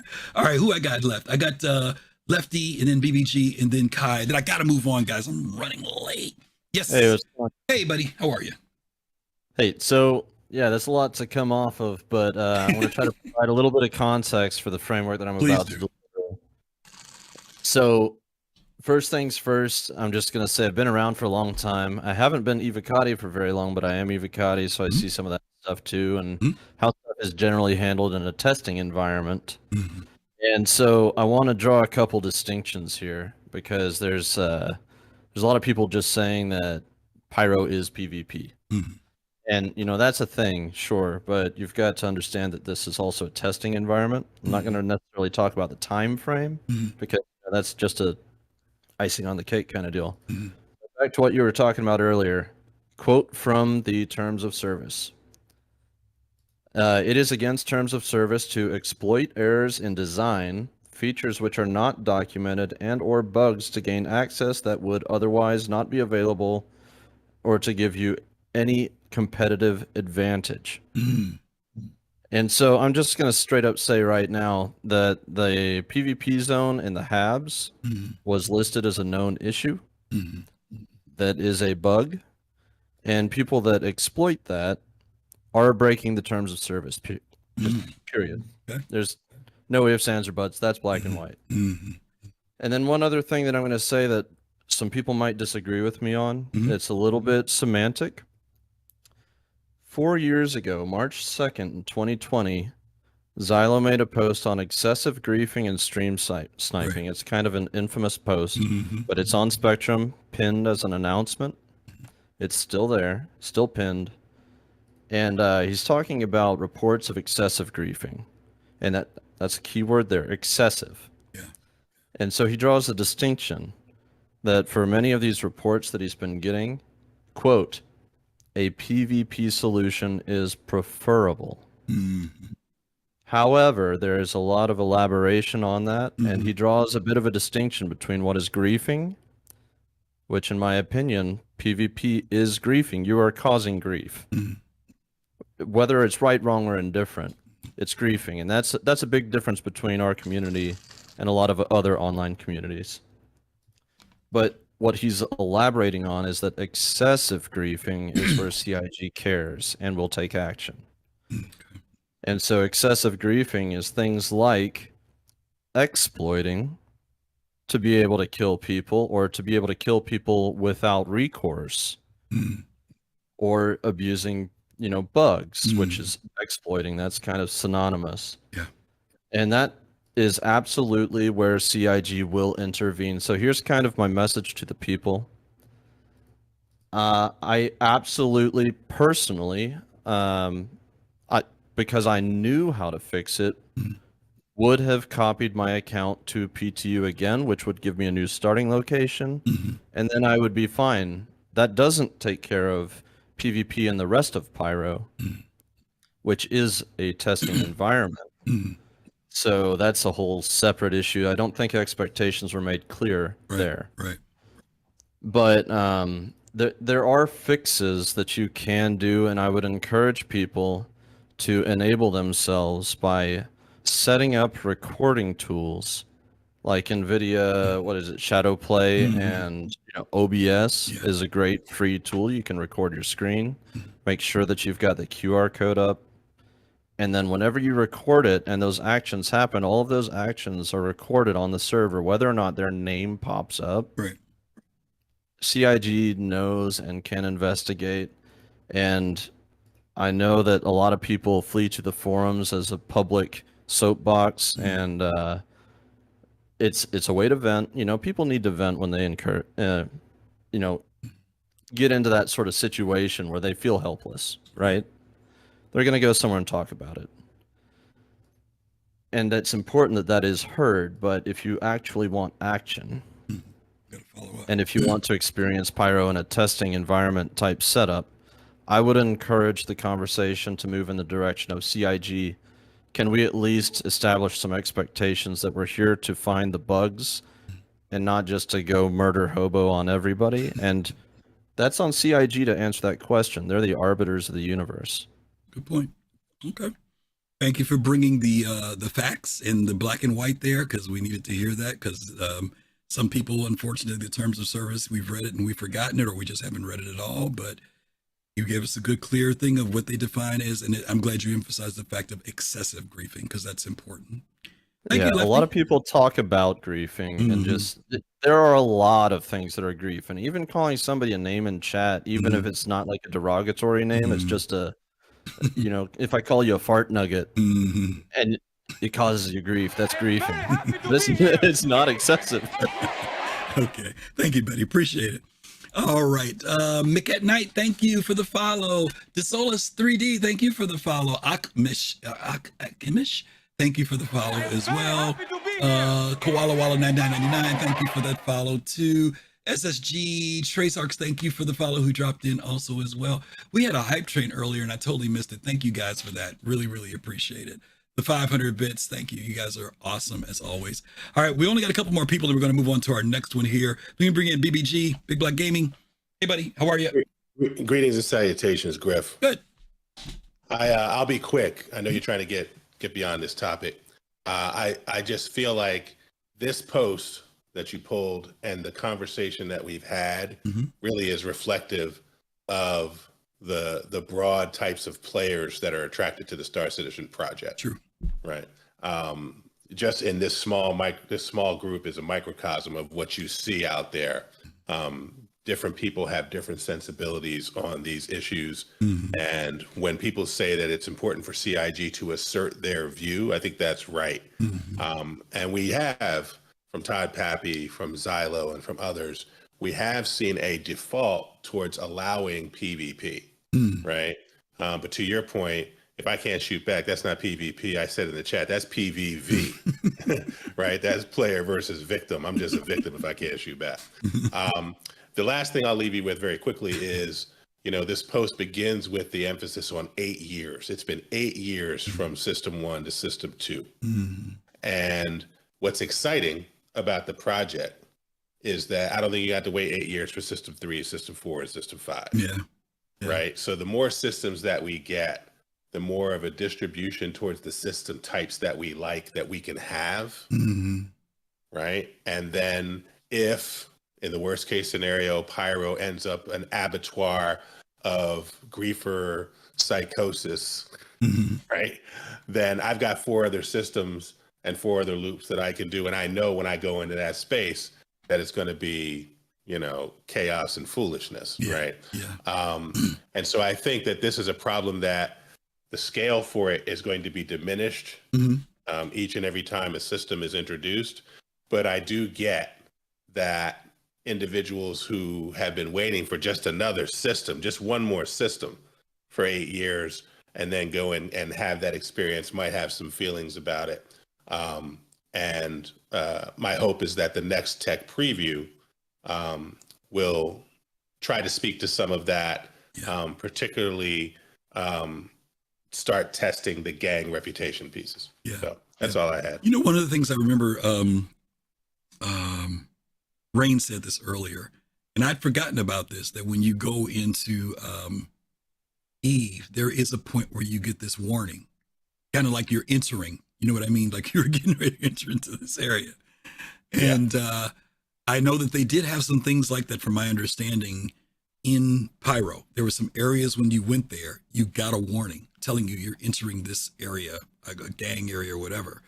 Like rough and ready control. Right, or, something like that, yeah. So, there may be some dynamics that says, that we do allow you to get your feet off the ground, you know what I mean? You can at least get moving, but once you've entered into certain areas, like I said, there could be some, like let's say, for example, you came off the elevators, and as soon as you got down there, Rough and Ready's gang were all downstairs. You know what I'm saying? It's still no armistice, but they're there. And if you aren't in good with them, you start shooting, they're like, hey, who are you? And they shoot back, right? That could be a form of balance for me. But once I've left that area, once I'm out of that area, or maybe if I log in there, for example, and I have bad reputation, they shoot at me. You know what I mean? There's so many things they could do to make it where it kind of fits the world that we're stepping into, and also makes us as players, work with that world. You know what I mean? If I've gone into Rough and Ready's area, but I happen to be in good with this other gang, and you drop me off, me and you say, Griff, I got to log out. And we landed at this station, but them jokers ain't friendly to me. You know what I'm saying? Right. It's not good for me. You know what I mean? And I look forward to all of those reputational dynamics. Exactly. Right? And that's just not there. You know what I mean? No, it's not there yet. And I think we don't want to underreact, but we don't want to overreact. I think we want to properly react. Yes. To where things are right where now, they are right and recognize. Now. Yep. Yeah, that it is, the tech preview was just that. Yep. And but I do get that after 8 years, people just wanted to see System 2. Yeah. Right. But that is a problem that is going to naturally diminish as this project goes forward. Exactly. So. Good stuff. All right, BBG. Thank you, brother. Thanks. All right. Last but not least, we're going to bring in Kai. Then I'm going to hit this last subject for the day. I was going to do 2 more, but I'm only going to do 1 more. Kai, you back? What's up, brother? You got it, man. All right. So I just got to work in the fact that yesterday was the 248th birthday of the United States Marine Corps. So happy birthday to all my Debbie double dogs out there. Awesome. Belated birthday. Awesome. Yeah. I'm a little confused by all of this. Mm-hmm. To this guy who wrote his little love letter to his emotions. I'm sorry. This is testing. This is what testing looks like. Mm-hmm. They open a thing. They put it out there. It's broken 19 different ways. People find things. The guys out there that were being asshats, shooting people in the elevators, absolutely helped the game from the standpoint of everyone is talking about this. This is not a small thing that one developer at CIG is going, man, this kind of sucked, but nobody really seems to be talking about it. So he gets shouted down and, hey, just keep rolling. This is a thing that guaranteed will get fixed. Mm-hmm. So the guy here who's he's a soggy biscuit. Yo, get over it. This is testing. This is what it looks like. Learn to live with it. To the asshats that were standing there at the elevator shooting people. Yes, you can be a dick. You don't need to. Maybe, you know, I don't know. Maybe mommy didn't love you enough, but like, move on with your shit. Move on with your life. To Disco Lando, who is sitting there giving his Care Bear stare at the screen and being emotionally superior and like, hey, blah, blah, blah. No, you don't get that right. Knock that shit off. What you have to do is come and say, as a representative and spokesperson of the company, I have to apologize to our players. We attempted a testing thing because we screwed up and there was a broken thing. We didn't get to test as much as we would. You don't sit there and look superior. You're not superior. You're the guy who screwed up, not you personally, because I know you don't know how to code. I'm saying the company. You're the spokesperson for the guy who screwed up. When you screw up, you can't be sort of like, oh, I'm going to just, you children need it.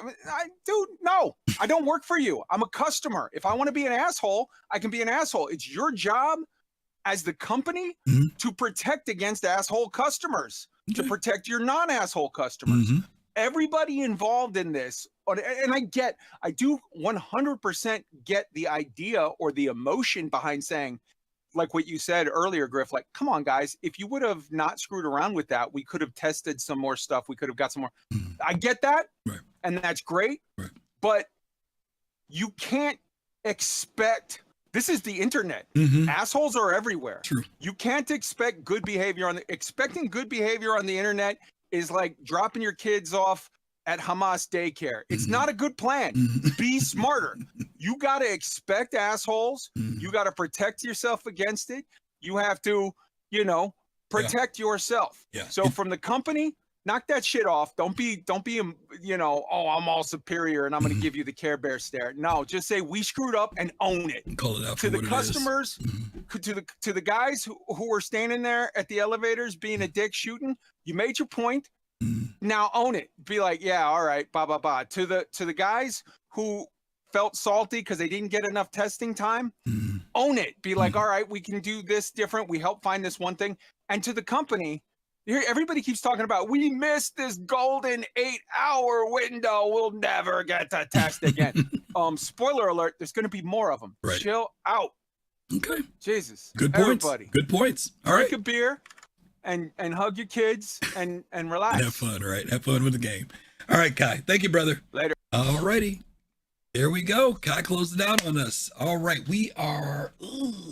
Okay, we're going to go a few more minutes. Like I said, I started a half hour late, guys, so please forgive me for feeling like I'm cutting down some of the subject matter, but we had good conversations today. I really appreciate everything that everybody's sharing.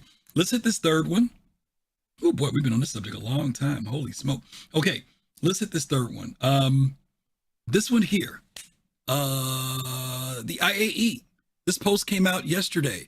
The Intergalactic Aerospace Expo 2953 pledge updates. We've seen a number of you preparing for the upcoming Intergalactic Expo, whether it's picking out what ships to pilot during the free fly or sorting through your web hanger ships and upgrades. We want to give you a heads up about some of the price changes coming to the selection of ships going into effect with IAE 2953. Okay, so here are the updated numbers, gang. The Anvil F7CM Super Hornet goes from 185. I'm sorry, went up to 185. I guess it was 180 before. The Constellation Taurus, that went up by $10 to 200. The RSI Constellation Aquila. I got to ask somebody how to pronounce it the right way. Went up to 315 from 310. The Redeemer increased by $5 from 330 by $5. The Hull D went to 550, $100 jump.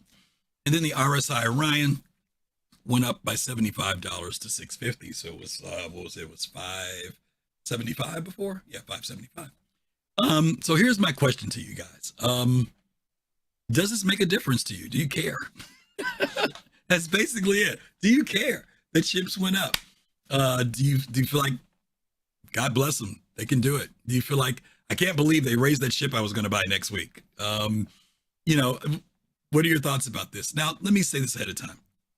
CIG has told us in the past that prices of ships are going to go up. So if you haven't been around long enough to know, I'm telling you, this is not the first time that certain ships, select ships, go up in price. Okay. For example, the hull D. We all knew the hull D was going to go up because the hull C went from, if I'm remembering correctly, it went from 250 up to like 425, I think, something like that. And the hull D was 450. And we're like, oh, there's no way they're going to let that sucker have a $25 difference. And unfortunately, the hull D wasn't on sale because some of us would have bought it. But now we see that they have adjusted the price. So guess what? Do the math, gang. If the hull D went up, what do you think's going to happen with the hull E? Okay. You don't have to be a rocket scientist, pardon the expression, to know that these ship prices are changing. Now, there are some people who will tell you, it started at 200. Thank you, Fast Cart. The hull C started at 200. I was wrong. There are some people who, in the early days when they heard this, they honestly felt if there was something that they really wanted, that they'd buy it then, because they knew, not just because of going from concept to hangar ready to flight ready, but they knew that over time that their ships may be a certain price. For example, if I'm remembering correctly, the 890 jump was $600 when it came out. Well, it jumped. It went to $950, right? Again, the Banu Merchantman, $250. Now what, $650? The Anvil Carrack was $2 something. It is now $550, $600, whatever, okay? So we've seen these increases happen. We're a week out from IAE. Are you looking at this saying, hey, no problem, I get it, CIG? Or are you looking at it like, they've made enough money, how can they be raising the price of ships? You can give me your thoughts on that. I think Togi was in first, so let me bring him in, and then we'll keep going. Sir Togi. What up? There he is. So this is exactly what I said in the first thing. Mm-hmm. This is something else I was thinking about. Mm-hmm. All right, the constellations, the Redeemer, the Hull D, the Orion, I couldn't, like, whatever. Mm-hmm. We all knew they were going to go up. Mm-hmm. Okay, the Hornet's bugged. It's at the top of the meta. And then, oh man, all of a sudden they want to raise the price $5? You don't say. You think there's some connecting of the dots? Timing. Are you saying there's some connecting of the dots there? Is that what you're trying to say? Yeah, and I bet, and it's not fixed in PTU as far as I know. Really? Wow. Now let me ask you a question. I don't know what the bug is until you had mentioned it. What is the bug exactly with it? What's going on with it? Oh, it's got absolutely ridiculous acceleration. Like it'll. Oh, really? It's mostly the standard Hornets, the one-seaters. Okay. But the one-seaters will do like 27 Gs forward. The F7CM will do like 25 Gs forward. Wow. And so they're absolutely dominant in the meta right now. Yeah, Paseo, just so you'll know, Togi, that's what Togi was mentioning earlier, that it's a bug, but people may be thinking that, oh, that's the way the ship is. You know, yeah, again, because it's this whole thing of people buy. Mm-hmm. Most people are going to buy the ship that's good now, right? Because they want to play now. Right now. Yeah, they're not thinking about later. That's a good point. Good point. You know, and then they raise the price on the Super Hornet. Why am I not surprised? Interesting. Okay, well, they've got 6 days to fix the bug. The question next week we'll talk about it. Of course, the bug won't be fixed, but we'll see. Yeah, we'll see what happens. We'll see if they say something. We can hope. Fingers crossed. We'll see. All right, you tied the knot. You tied the knots together on that. Thanks, Togi. All right, let me bring in BBG next. BBG. Griff. Yes, sir. So I bought a Bitcoin mining PC. Okay. Without asking my wife. Okay. Right. And because I didn't ask my wife and we didn't talk about it, she made me send it back. Right. Okay. By the time we worked it out and I was able to get the Bitcoin mining PC again, Bitcoin price had gone up. Right. Right. People who are trying to get into Bitcoin now look at Bitcoin and go, that's kind of untenable, right? That right for a coin. Right. You don't get the benefit that the person who was in early, investing early gets. Right. So the same thing here, right? The same thing with most things, right? prices on these ships are going to go up. CIG has said that them just managing inflation would mean that, right? The prices are going to go up. Now, as a consumer, I never want to see price go up ever, right? If you're just talking about my personal state, my natural answer is I don't want to see prices go up for anything I might want to get ever. Right. But I absolutely understand that these prices are going up. And I also think that in the context of the benefit that folks who invested or backed early in the project, I want to get away from investing, but backed the project early, that as this thing evolves, if prices are going to go anywhere, they're going to go up. They're not going to go down. Yeah. Right. Yeah. They're going to go up. I do think it's of note which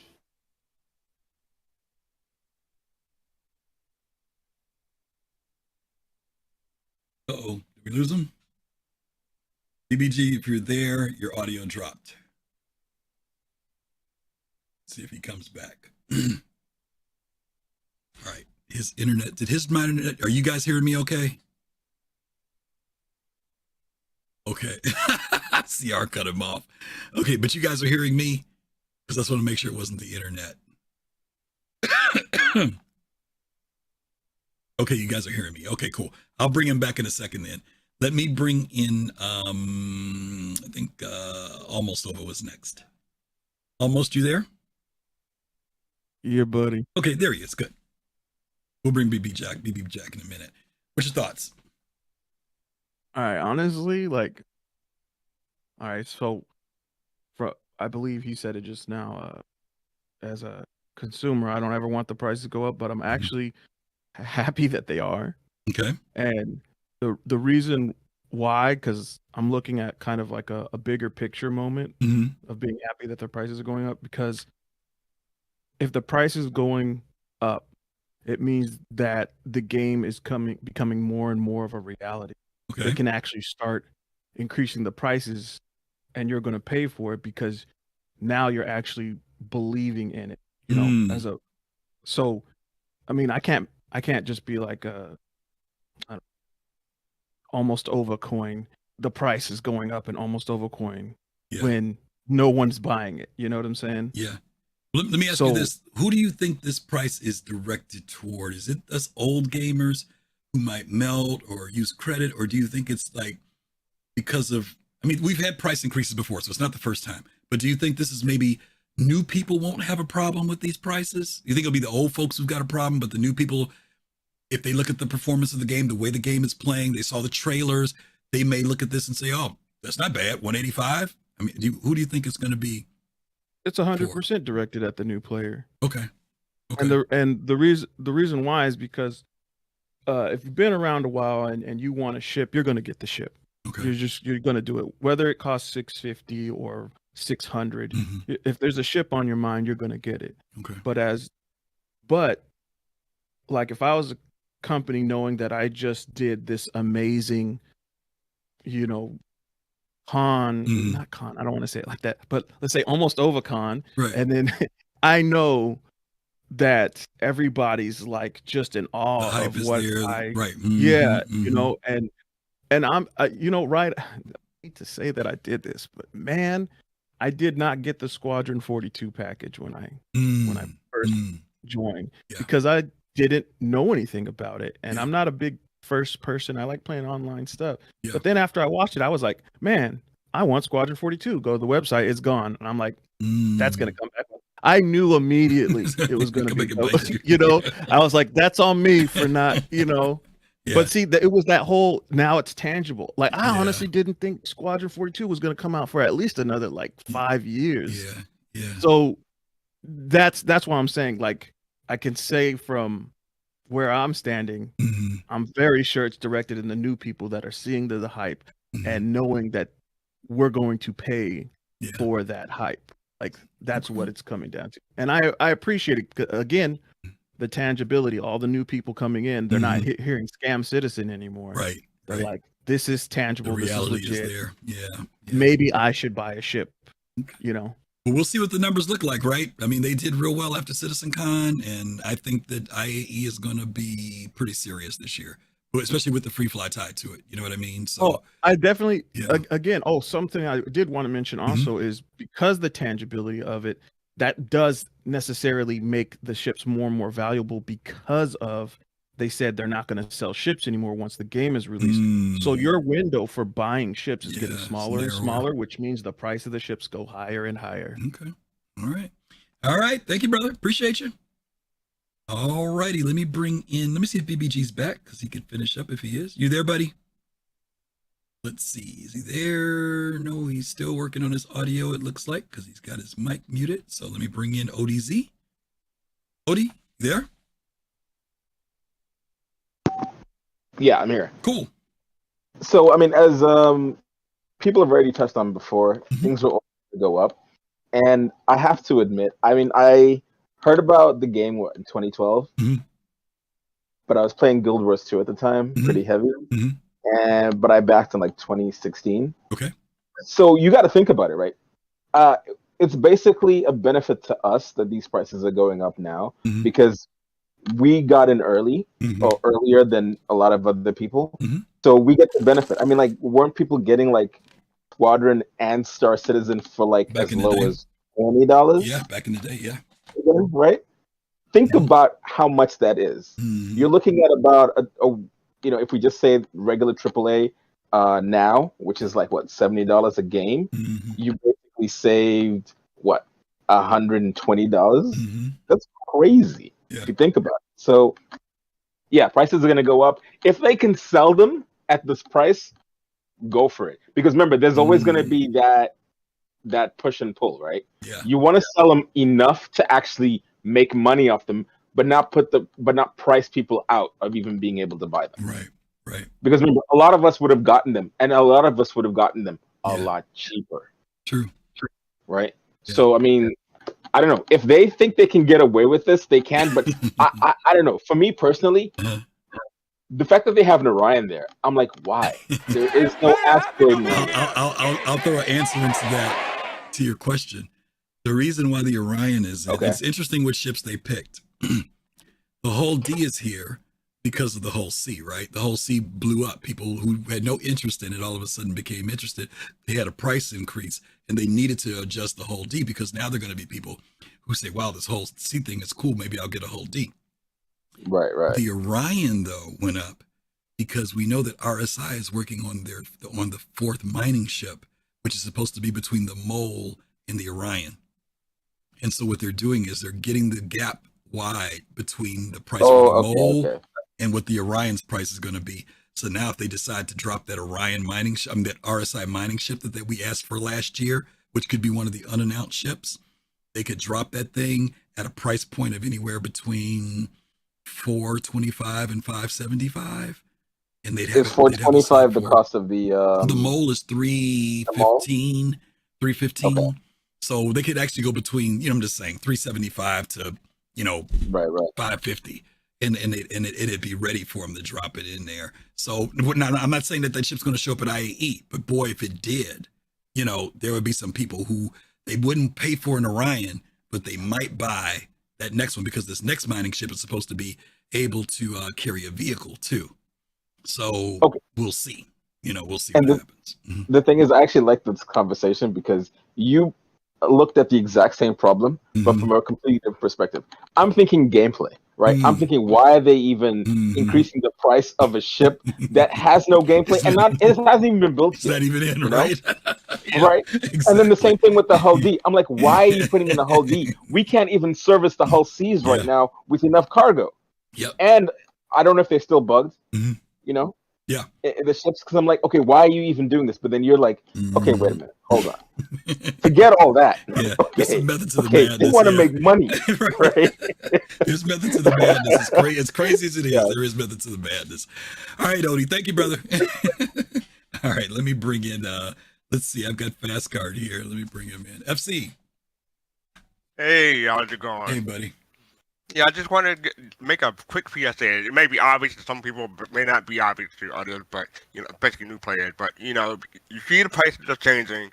So try to get a CCU if possible to some of this stuff. Like the Super Hornet not available obviously, but the Keeler and the Taurus those are available, and I think the Redeemer is available too also. Why don't you real quick explain? We may have somebody who never done CCU or doesn't know what a CCU is. Just tell them real quick what that is. Okay, so you can do something. If you have a package or a standalone ship, you can upgrade that package or the ship to a ship at a higher price. But so like you say like you have a constellation Keeler, and you want to upgrade it to maybe a 600i or something like that during IAE. You would take you instead of melting a ship. Melting your Keeler, because it may have LTI or something in a packet that you want to keep, you would just go to CCU and upgrade it to the 400i. And what's the benefit? And the benefit of doing that is? The benefit of doing that is that you get to keep the insurance and everything that's in the pack or package. So say like if you have skin or paint or something, or just an LTI that you want to keep. Otherwise, you might get 10 years insurance, or at the very worst 6 months of insurance. So you get to keep the LTI, keep everything that's in the package or the pack, and you can keep the it's less of a hassle for most people. Yeah. And there's also the other thing is go ahead. No, you go ahead. Go ahead. Oh, okay. So yeah. So like say you see that the mist hold D is going up by $100. Unfortunately, it's not available now. But if you could, you would get that CCU now. Like say like a Redeemer to hold D, you would save $100 after IE comes out, because then you'll be able to upgrade to a different ship with a higher value and save $100. But at this point, you would only be able to save maybe $10 for the Taurus and $5 for the Aquila. Okay. All right. So tell people where they can find the CCU stuff at. That'll help maybe. Go to Ship Upgrade. Go to the Pledge Store and look for Ship Upgrade, and it should be there. There you go. Or you can go to your hangar and there's a Ship Upgrade button on your hangar too. Mm-hmm. Okay. All right, brother. Thank you for helping. And I do want to say, Almost Over donated $5, so thank you for that. We did. Oh yeah, thank you, Almost Over. Appreciate that. All right, buddy. Thanks a lot. All right, let me bring in Admiral Kusanagi, and I'll bring in Stunner, and then we're going to close out. Admiral. Good afternoon, sir. Hola. How are you? Hola. So from what I understand, we're talking about ship prices right now. Mm-hmm. I mean, I'm certainly, I recently talked to you about kind of like where I think like prices has been. I think they're kind of a little low. Mm-hmm. So to see that they're kind of giving us a precursor of what, say, the Hull D is going to be, because if they're going up like what is it, $100? Mm-hmm. Even, and it's not even out yet. So that ship is probably going to be like, it's probably going to be like an extra $200 or $300 when it comes out. Maybe like an extra $200, I would guess.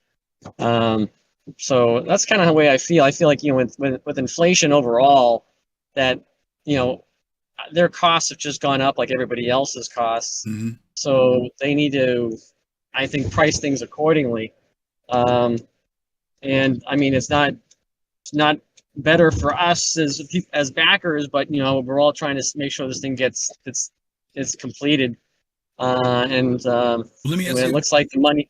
Go ahead. Let me ask you a question. What do you think about this? A few minutes ago, I explained maybe why the Orion went up and why the Hull D went up, right? I mean, we know definitely why the Hull D went up. The Orion, I'm kind of speculating, but I'm figuring because there is another mining ship coming by RSI, it'll fill the gap between the Mole and the Orion, so they'll have a nice price point in the middle of that. But let me ask you this. The Constellation Taurus and Akia, both of those ships are part of the RSI family. CIG just dropped the RSI family of Zeus ships. They increased these ships. And to some people, the Zeuses are somewhat almost a competition to those older ships that are in the game, but they've increased them by $10 and $5. So what do you think may be the reason why they've done that? Because the Aquila is the exploration variant, but nothing is in it right now. It's not, we haven't seen anything saying that they're upgrading it or that they're going to start putting in any modules or things in relation to it. So Why would they increase that? Why do you think that they may have increased the Constellation series, even though they've made it more pricier? But then the Zeus series is out there, and a lot of people are excited about those ships for cargo. Their cargo is not as big as a Taurus, but they've got an Explorer, the ES, right? But then they decided to let's raise the price on the Connies. Do you think that that's because the Connies at some point that value point will actually be meaningful, and that maybe people think that those ships are nothing now, but after their rework, they'll be worth that price? What do you think? I think every manufacturer has, you know, their vehicle models, and they all have, you know, I think what the Constellation series, the Connie series are like aren't they like 4-man crews? So 1, 2, 3, 4, there's like an extra person in them. You got like 3 people in the front, and then you've got at least 4 to 5, 1 turret operator. 4 to 5, depending on your ship. Yeah. So, I mean, your complement is larger. Okay. It's kind of like when you look at, like, say, an accurate what is it? We'll say a TSX, which is now like used to be the old TL. Mm-hmm. So, and then you have the Acura Integra. Right. They're all brand new cars, but they have different capabilities, and they're a little bit stronger here or whatever. Okay. These are like, you know, the ones we just got right now, the new ones. Those are like the brand new Integras, like, which just came out this past year. And, you know, you've got like the fleet, you know, moniker of, like, say, of the Connies have been out for a long time, which is kind of like more of a, you know, a long-standing, you know, Audi car or something like that, like the flagship of the model lineup. Right. So I think, you know, to have these ships priced accordingly to what their capabilities are is not a bad thing. It shows you there's still value there. This is showing you that, hey, yeah, this ship is older, but it actually, you know, might hold more cargo. It actually maybe goes further.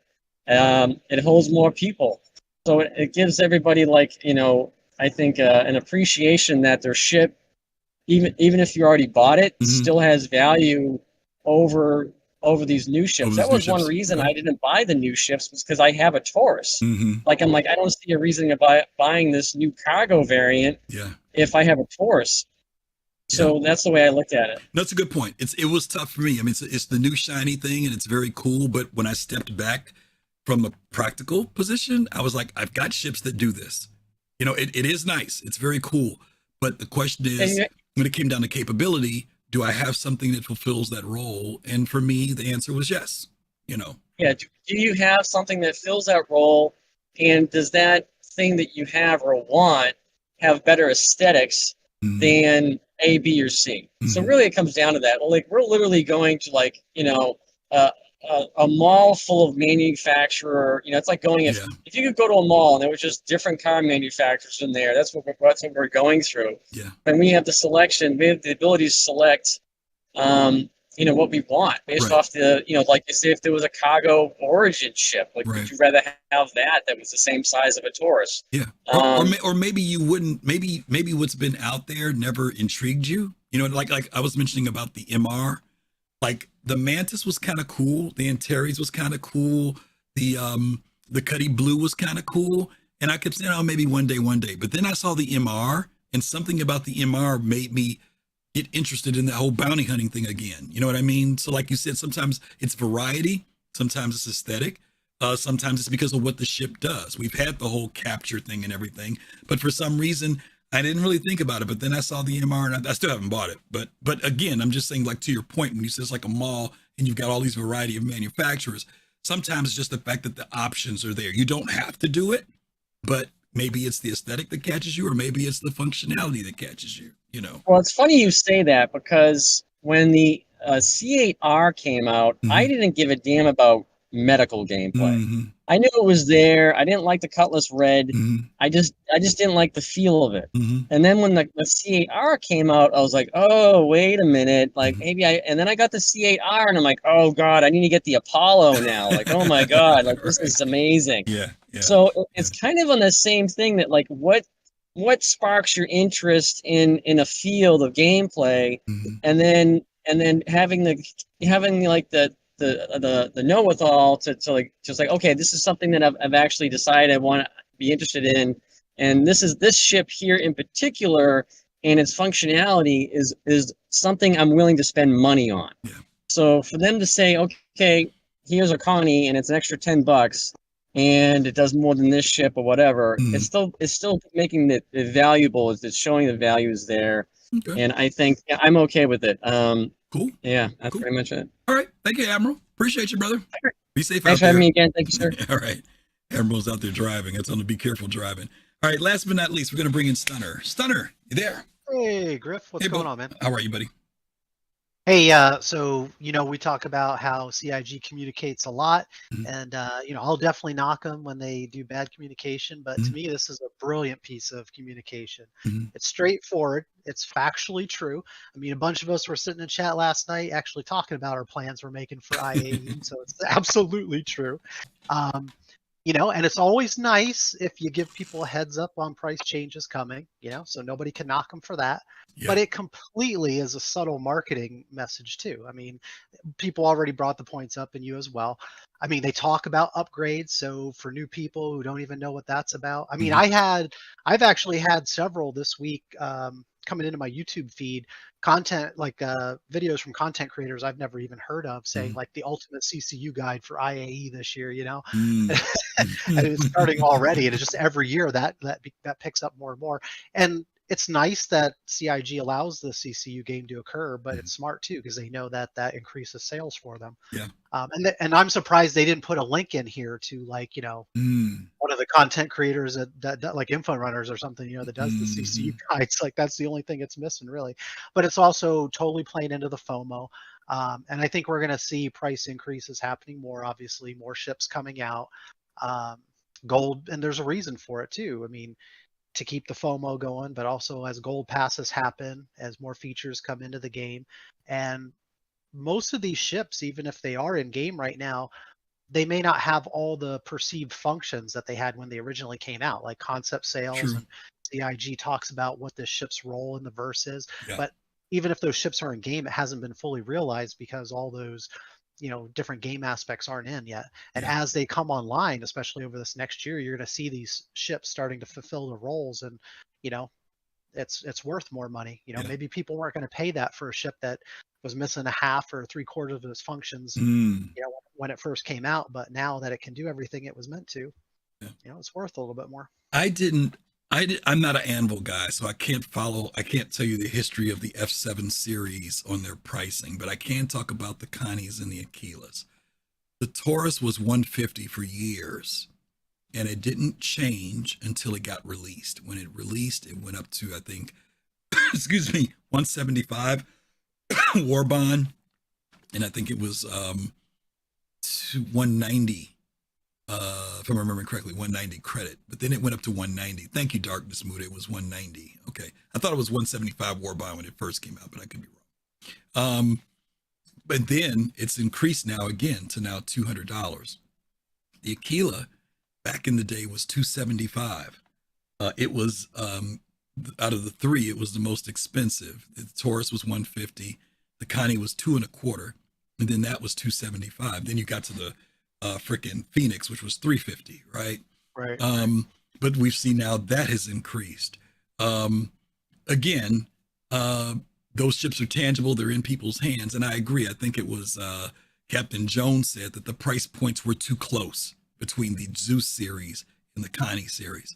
So they probably, from a business standpoint and marketing standpoint, there did need to be a distance between them. Kind of like that feeling of that you're stepping up to the next level. I think someone, or Admiral, mentioned also about the complement. The Zeus series complements are 3 people, where the Connies are 4 to 5 people, in the ship. Right. Right. So seeing the price increase happen with those ships, to me, I'm not saying I agree with it. I'm just saying it makes sense. I get why they did it. The Redeemer, $5 difference, not a big deal. Not a significance. I didn't follow the Redeemer's pricing, so I don't remember what it was originally. But again, that whole D, I know why they raised that up. The whole C went from 200 up to 450, and that put them way too close to the price of the whole D. I think, or 425, whatever it was like a $25, $50 difference. So they definitely had to put a big gap in there, because I think the whole D, I don't remember what the complement and stuff is on that. I know the whole C is something like 4,096 SCU. When you get to the D, you're in the tens of thousands. It's a big different number of what you're going for. And then again, the Orion. For those of you who are into the mining, you guys know we're anticipating that new mining ship. And whether they drop it anytime soon or not, it still creates a gap for them now between the mole and that ship, that they can place a ship. Again, not the first time prices have raised up. We've seen it happen before. I know that there was either last IAE, they did that increase. I think it was on the Cutlass Black and nobody knew about it. So to your point, Stunner, it's nice that CIG is announcing it ahead of time. These increases are not something that's going to break your bank unless you're going to buy a Hull D, or an Orion. And maybe there are some people who are going to be like, man, I just saved exactly, $575 and now they raised it by another $75. Yeah, I could see that. Like if people are actually smart, which most of us aren't when it comes to buying ships with CIG, somebody might have budgeted $100 to spend on ships, this year, and maybe that was like, or maybe they budgeted 50 or 75, and that was what they needed to upgrade, to a Hull D or an Orion, and now they can't quite get that if they're going to stick to their budget. You know what? And CIG can change these rules and prices at any time, and it is frustrating if that was your plan and then next week now it looks like you can't do it, but you can always just save that money and do it next year. You're not really out anything. And let's say it for what it is too. I mean, whether that ship, I don't know that the Hull D's coming out anytime soon. I know that there's always the fear, and this is a tough one, guys. I know there's always this fear of, well, the price might go up again. And Admiral always says this. There is almost historically always that the price increases when it's launched, so not to be funny, if the Hull D is $550 now, if it were to drop, if it were to come out, it is going to increase to anywhere from $600. It could be anything above $600. It's going to increase by a minimum of $50 and maybe more than that when it's all said and done. So, it's tough to fight the FOMO, but again, we got to keep telling you guys this also. You do not have to buy these ships. You really don't. You can work for them in game and get them. Please remember that buying ships is about supporting the project. And don't get me wrong.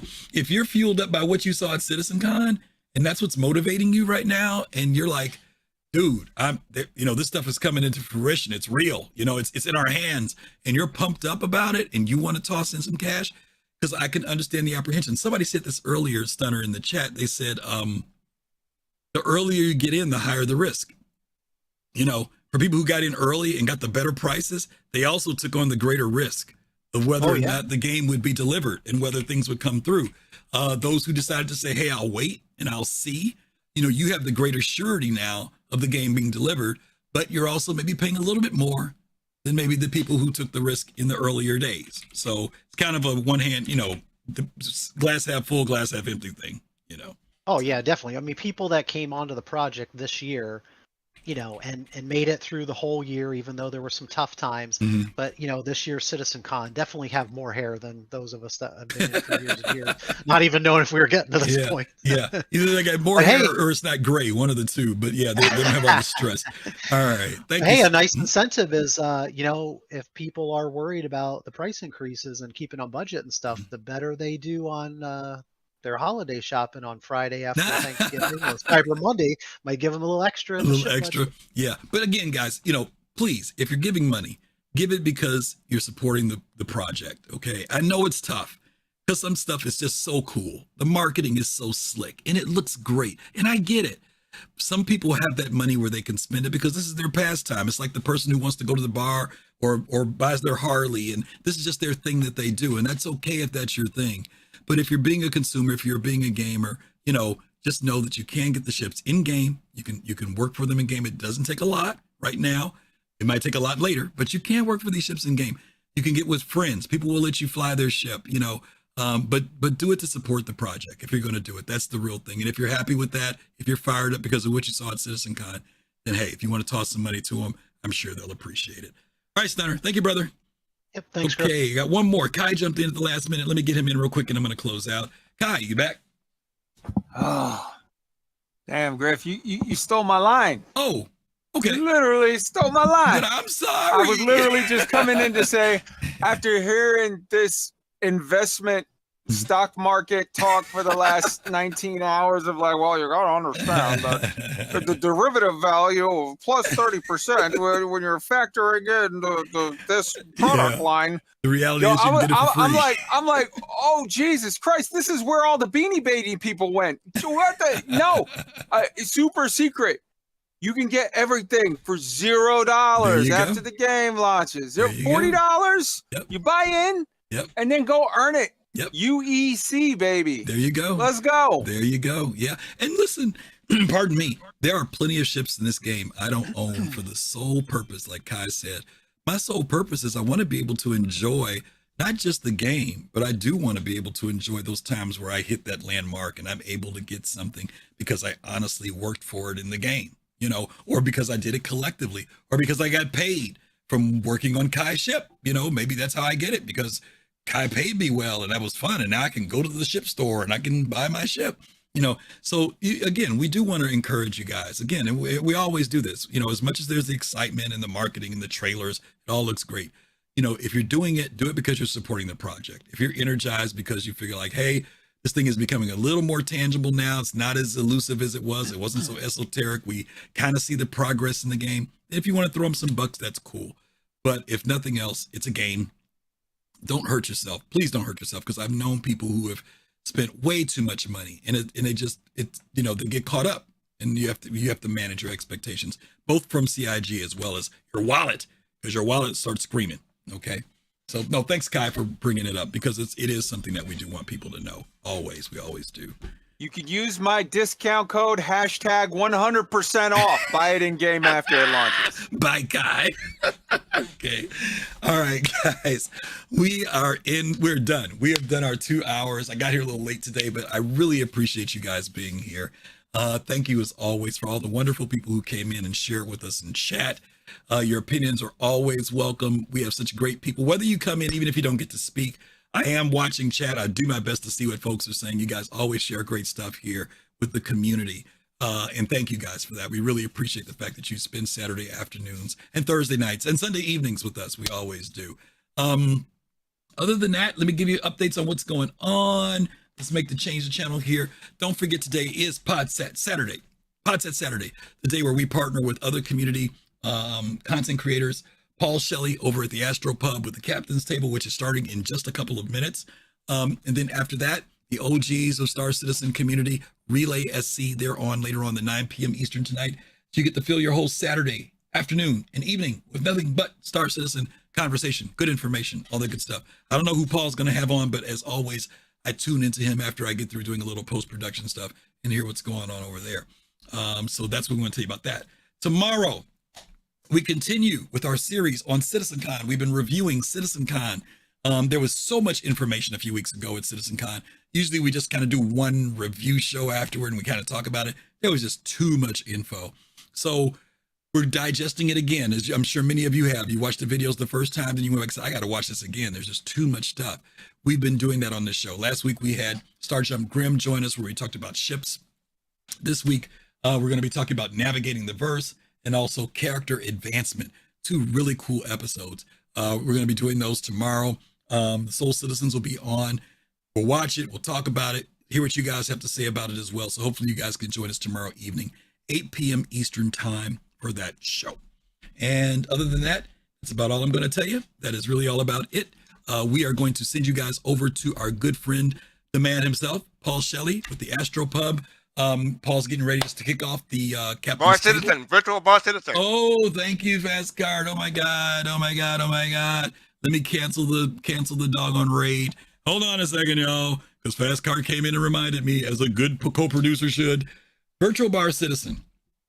You know what, Fast Card? I don't know why I didn't have the card up for it. Next, I put the link in chat. Well, I'm looking for the graphic. That's what I'm trying to get. Give me uno momento here. As you guys know, we have a virtual bar citizen coming up. We're going to be doing it right after IAE again. Here it is there. I'm going to block my whole screen with it so you can see the barcode. There you go. Virtual bar citizen happening Saturday, December 2nd.